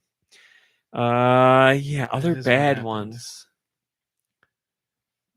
I just there's no point. Silent Hill is the worst. Like, yeah, I don't want to be in. What about a Resident food Evil. level, like a Mario food level? Would No, you that's live fine. there? I'll live there. Yeah, that's Okay. fine. I'll live there. Sure, take me to Gourmet Kingdom or whatever it is. I'll live there. That's what we got. You would visit my attic room in my Animal Crossing. Here you go, Deux. I'm going to direct this one towards you. No, both of you actually. Okay. Finally, which video game world would you be most scared to fart in? Interesting. Who's got a really good nose in gaming? Is that why you'd be scared to fart? Because somebody's guaranteed to smell it. It's got to be a video game character. That smells stuff. Come on. I think I'd be afraid to fart in front of Wario because I feel like he'd be like all up my butt. Then he'd be like, Ooh, yeah, Wow. I'd you know, like like I feel like that'd be like creepy. Why am I thinking there's a very detailed smelling mechanic in a game and it's not coming to mind? In Live Alive, there's Oh, a Yoshi character that smells. smells. They smell things, or they smell bad. There's one character that like you press a button to smell around, and then Ah. it gives you like little things where enemies could be based on the smell. I was trying to think of a game where somebody smells. It's Yoshi, and Yoshi's story. You can zoom in, and Yoshi like smells the ground to like find melons, and you can hear him like. Or really melon good. be smelling. Highland- Everybody in the Discord is saying like anything with fire. Yeah, Highland Tom says Death Mountain because you ignite the place instantly. Yeah, You know what? I would be terrified to fart in front of Princess Peach because she'd probably die. she can't fart with that dress. People will know right away. That dress will Yeah. whoop right Do you up. know today I was watching a TikTok and a lady was talking about, she was from China and she was talking about beauty standards and what women in China do to like modify their appearance. And she was talking about how having small lips is very appealing in China, which is like so opposite of like women in America. And she referred to the size of the lips as like a baby bird's a-hole. Oh, And I was like, really small. wow, what a like Right. great descriptive way to say that. Yeah, I wasn't. I didn't think that was attractive until you Yes. said it Put like it that way? and now I Right, get right, why sure. it's so I hot. told Mom Brain I saw two birds fighting today, like rolled out onto the sidewalk they're tussling. having sex. That's That's what what Mom I Brain said. said. They were definitely not. Two blue jays beating the crap out of each other. Thanks for the question, Super Duper Pooper Scooper. Now let's do music trivia. Send your music to goninpod@gmail.com. Where? goninpod@gmail.com. Guys, you're doing great. I saw there were 209 emails in there today. Thank you. That's your best weekly bump I've seen in a while. Keep it going. Give us a weekly bump. Remember, put music in the title to help out Mom Brain. And let's do music. I got music. You want to hear it? You want to hear it? Oh. Okay, I'm ready for some music. I'm tired. I'm tired.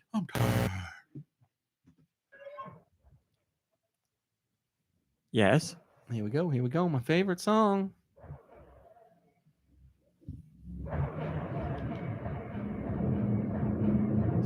Resident Evil, Silent Hill.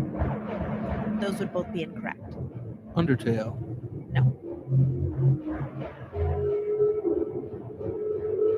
What system? Nintendo 64. Shadow Man. No. Nightmare Creatures. Castlevania 64. No. Body Harvest. No. Descent. No. Hexen. No. Doom. No. I thought that was gonna be it. Known franchise, like you know it. I might have heard of What it. is spooky on the N64? You've said them all. Daikatana. No. Just trying. Quake. Correct. Yes. Yeah. Hey, we got there, baby. You did it. That was from Mikey3319 and it was Quake on Should the have 64. thought of that right after I said Doom. Yeah. I never played Quake, any of them. I Really? should change that. Yeah. Oh, there you go. Me either. This one comes from Spaniel. Hmm.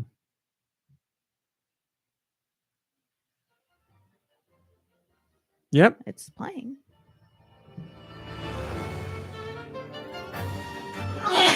Bless Bless you. you.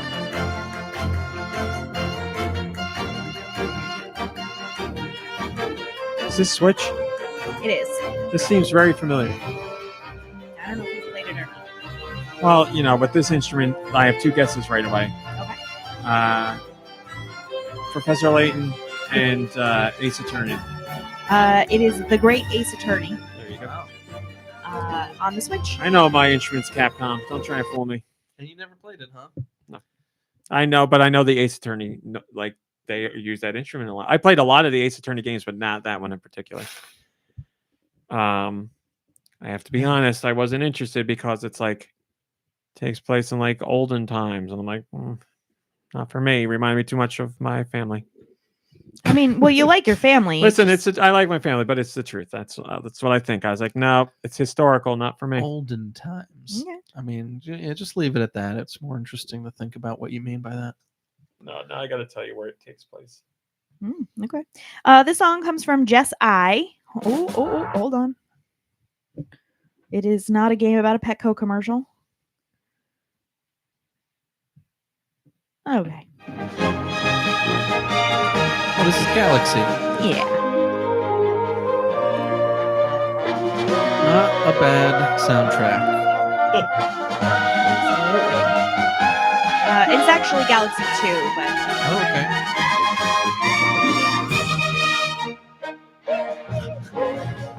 It's a shame that you don't like lyrics because you could be an opera singer. Like you could be a really good singer, but you're just gonna sing MIDI songs.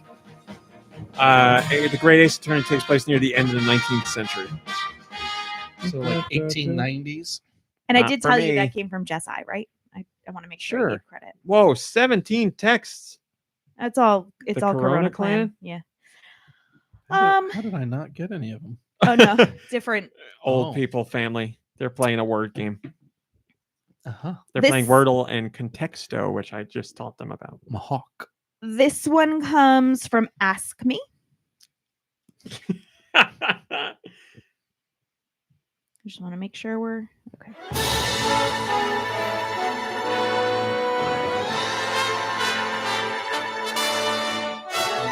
Is this first party? I don't know.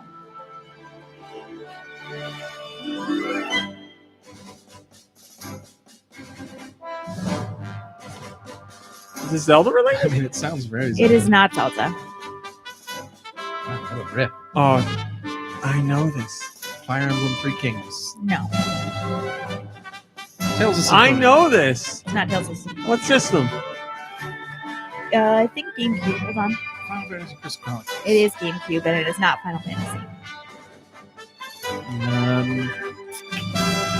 Octopath. It is not. GameCube. Tales of Symphonia. It is not. Mickey's Epic Adventure. No. You don't know if this is first party? I'm looking it up right now. Kingdom Hearts. I'm trying to think. Bait and Kaitos. No, it was published by Sega. Billy Hatcher. Sonic. Fantasy Star. No. Sega on the GameCube. And the Dreamcast. This should be a gimme. Developer was Overworks. Oh, funnily enough, that doesn't help.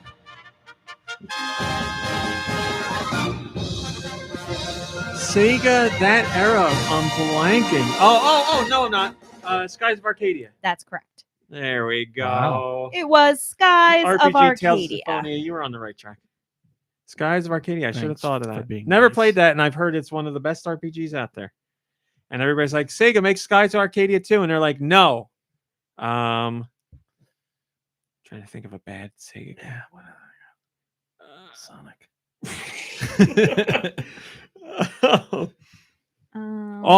The PS2 Altered Beast. There you go. That's one. Yeah, let's get down. Song comes La da dee da da da. from Alien Boy VA.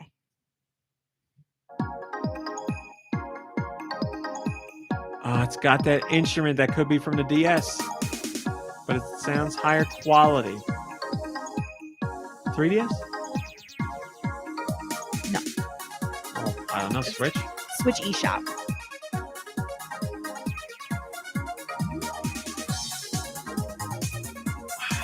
Man, this has a early 2000s feel to it. It makes me want to say Monkey Ball. It's not. Franchise you know? No.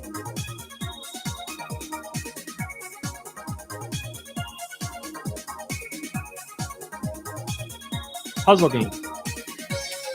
It looks like a puzzle game. I love this sound. Yeah, it's a puzzle game. I love the sound of it so much. This is my kind of jam. These instruments, this time frame, this makes me think like video games. Okay. A puzzle game. Switch P-Cross. No. I don't know. Go ahead, sure. Crossnick Plus? What a NIQ. CROSSNIQ with a yeah, plus I after. vaguely remember writing about it, but I've never played it, and I would have never guessed it. We'll do one more. Good song. Good song, yeah. Good soup. Ooh. Great. Some album. spicy meatballs for pods Okay. from our friend Joe Shabadoo. Thanks, Joe's always out to get us with music. No, I got a good one. We're gonna get a good one. Checkpoint clear. Come back. Try again. Wave race? Ooh. What Don't are go you that thinking? way. Don't miss any more. That's what they sent? Yeah. Don't sweat Nice. That's funny. Everybody's behind you. It's true. Get back in the race. It's the final lap. Get ready for the first race. Go for it. Man, this guy's real pushy, huh? Good. Good. Hey, Yeah. the final lap. There you go. How'd you do that? It goes on for 2 minutes. Keep going. How'd you do that? Keep going. Keep the pace. We gotta get to what are you thinking at the very least. Looking good. It's got to be the last one. Looks like trouble. Maximum power. Do you think this person got Moving up. $1,000 per Word. Nice try. No misses. Beautiful. No misters either. problem. No problem. Not that hot. Not that hot. I used to get so Okay. mad when he said that. Oops. One chance left. Okay. Good. That okay we should add. Okay. Okay. Okay. Good. Okay. Should have both of them. Okay. Okay. Okay. Okay. That's a lap record. That's a nice move. Did he say it and we missed it? That was sweet. Oh, you Three, bitch. 2, 1. Go! Watch out! Wave race. What a cool Oh, jump. that's all we had it. What are you thinking? Hey, there we go. All right. Now, would you like End me to do a song from Joe? Just cause. No, he Yes. said that. Oh, Oh. fine. Go ahead. Go ahead. Okay. This is a song That from never ends. Joe.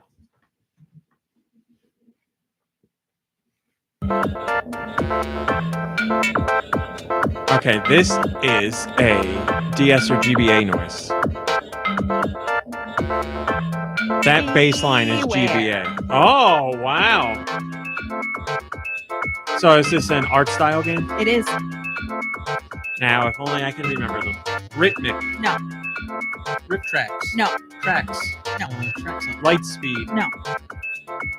Ambient lines. Nah. I don't remember the name of the the art style games. I could just give you art style. I really nothing else. is So are gonna we come done to here? mind.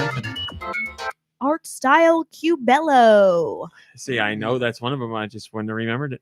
All right. Well, that came to us from Joe Shabadoo. Mortobello. Why am I thinking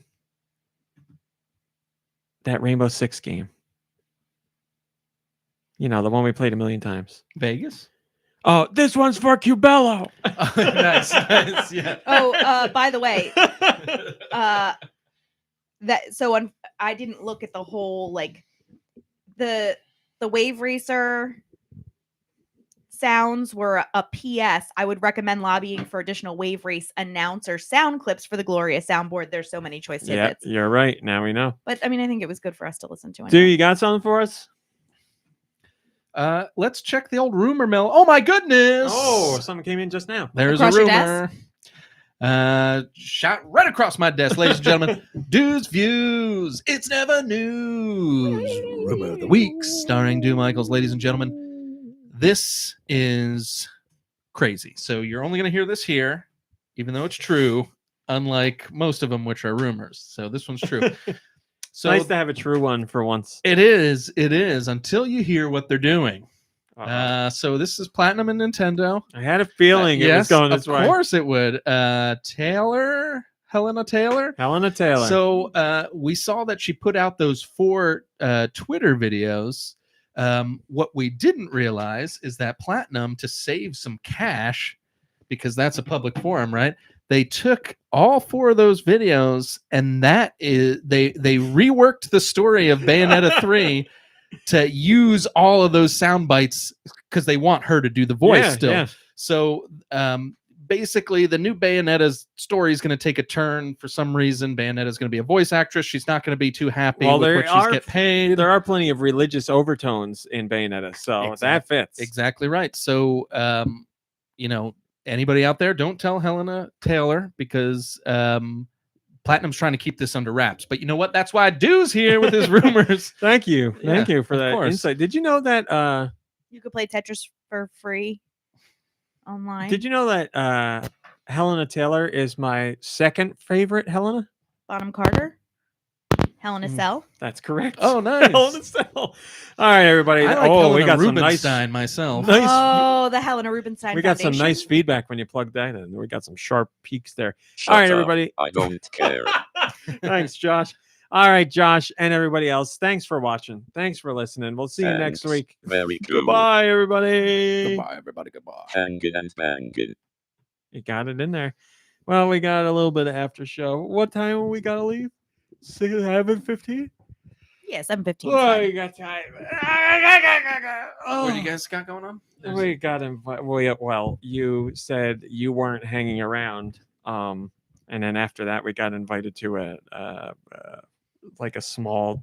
There's something really funny about this that I will say to you after we're not live. A Okay. small dinner Clan with rally. a couple of couples, but And a single. Sounds right up your alley, RMC. who's the single? You'll have to look at the text. A social visit out at a restaurant with. Is it a restaurant too? Yeah. Man, this is great. This is everything that you ever Listen, wanted. If any friend invited me, I would go. And this friend knows it's not my thing, but I like them a lot. Like if you invite it, I don't care where you invite me, I would go. It doesn't Thank matter. you. I would That's go. sweet. But I and wouldn't listen, invite you if I knew you didn't want to go. I love we just had this talk. I love the people and I love the conversation. At a The restaurant, it's people. fine. And I because- don't very much enjoy people or conversation. At a restaurant, it's fine because it You won't. can fake it though. Yeah, Try. it shouldn't be too loud. But like a bar is just too loud. I can't hear anybody. Yeah, this is funny. I must be stupid. I whatever. As soon as we're not live, I'll tell you. I was gonna ask you something and it's gone. It's about a TV show or a movie. That's all I've been doing. Oh, I haven't watched the latest episode of Andor. Oh, people wanted us. Oh, we still can't because of you, Mom Brain. People wanted to hear us talk about Werewolf by Night Oh, because we both liked it. yeah, I liked it. And they emailed me and said they liked it and they wanted to hear us talk about it. And Mom Brain still hasn't watched that or the finale of She-Hulk. So I I'm was gonna waiting. say, have you seen the She-Hulk finale yet? Because I think you're. Mom Brain Brain has this thing where she like really Doesn't- likes something and then doesn't want it to end. Yeah, you do the so- same thing with your games. I get it. I think Like it's- what? You're doing it with like Tunic and like stuff that you really love. No, you Tunic try I don't not have to- time for. Yeah, but you've said before that games that you really love, I don't in want the them to moment. end, yeah. So you try to slow it down a little bit. I I get always try and squeeze every last drop out of it, but I But you never don't I don't put it stop. off for Yeah, months. you don't yeah. stop and be like, if I don't finish it, then it never ended. The adventure's still going. Yeah, Mom Brain, you want to? I mean, we don't have a ton of time. You want to give us a quick little update on what's going on in Genoa City? Give us well, the I update mean- on the juiciest whatever. I don't want to like give spoilers too much, but presently what I know Bottom. in Genoa City right now is, I mean, we could fix that. So Sally and Nick have been sleeping together It's funny. post Sally and Adam splitting because of Adam's antics. But she's kind of flagging a little bit. And Nate told his family that he was going to try and ruin the IPO for Hamilton Winters for his own gain, but he came clean about that, thinking he'd get Elena back, but that's not the case. So he just went to go see Victoria Newman to tell her that he kind of, screwed the pooch, and she's offering him a job, but the job she wants him to have is Sally Spectra's job. But Victoria's brother, Nick, if you'll recall, is sleeping with Sally Spectra. And so Nick, who's also in charge of the company, is like, I don't think this is a good idea. Just really messy. Yeah, it's a soap opera. It's The Young and the Restless. And if I you don't, really think I want you to do like a little recap on like the Patreon every week, just like something another post Like a I could add video? in there along with. Doesn't have to it's be got a to be a video. video. I don't want to type. No, At the I end of mean the you week, could I don't do wanna an type audio. You anymore. could just talk it, doesn't it? Yeah, I would. Also, for those of you who are fans or are not fans but would like to have Yes. a little something This new, could be you maybe when you're playing games. a little something new, a little something different, you can listen to they just lift the audio from the episode of The Young and the Restless and make it into like a podcast. So it's So like they listening call to it a the radio Young and the drama. Restless podcast, but it's literally just the audio Oh, from really? the episodes. But the soap operas, you're watching them, but only what people are saying is important. a There's- lot of times, somebody I might feel be like you sneaking could- around in a scene or something. But I gotta say, like, because I have the context of like who the people are and what there's just really nothing more cozy and comforting and satisfying than the big picture of like the ridiculous outfits and like the ridiculous homes and like the really bad like still photos of mansions that like set the scene. and like yes, it does all tie back to video games because Sally Spectra is the girl that is the lead in Control. the girl's likeness and the voice actor is this woman on Young and the Restless. Oh, really? Yeah. That's Yeah. cool. That redheaded woman. Because That's like, funny. so I played Control first, obviously. Then she started watching this show, and I was like, that girl looks exactly like the girl from the game. And I went and read, and I was like, oh, it's her. It's actually her. I highly recommend it. And I'll just say, some of us at this table were Sally Spectra fans from day one, and others didn't want them in Genoa City. There's a lot of well, I can't speak as a fan of soap operas because I'm not really. Not yet. Not yet. But I think there's a lot Oh of my stigma God. to, being an actor on a soap opera. Like you could automatically think like, oh, they're not really that great of an actor because they're on Yes. this kind of show. But there throughout history, there've been plenty of really good actors to come out of like soap operas. I So think it's- what it is, yeah, you get listen, it's like wrestling. Wrestling and soap operas have a very specific way of acting. Now, more so in wrestling, some of those people are just bad actors. But in soap operas, you are looking for like a certain kind of over the top, dramatic, salacious acting where it's just like, just larger than life. But yeah, those people are very much acting in that style. But you put them in something else, you're like, oh, they're good. So people, yeah, have gone from soaps to other stuff, certainly.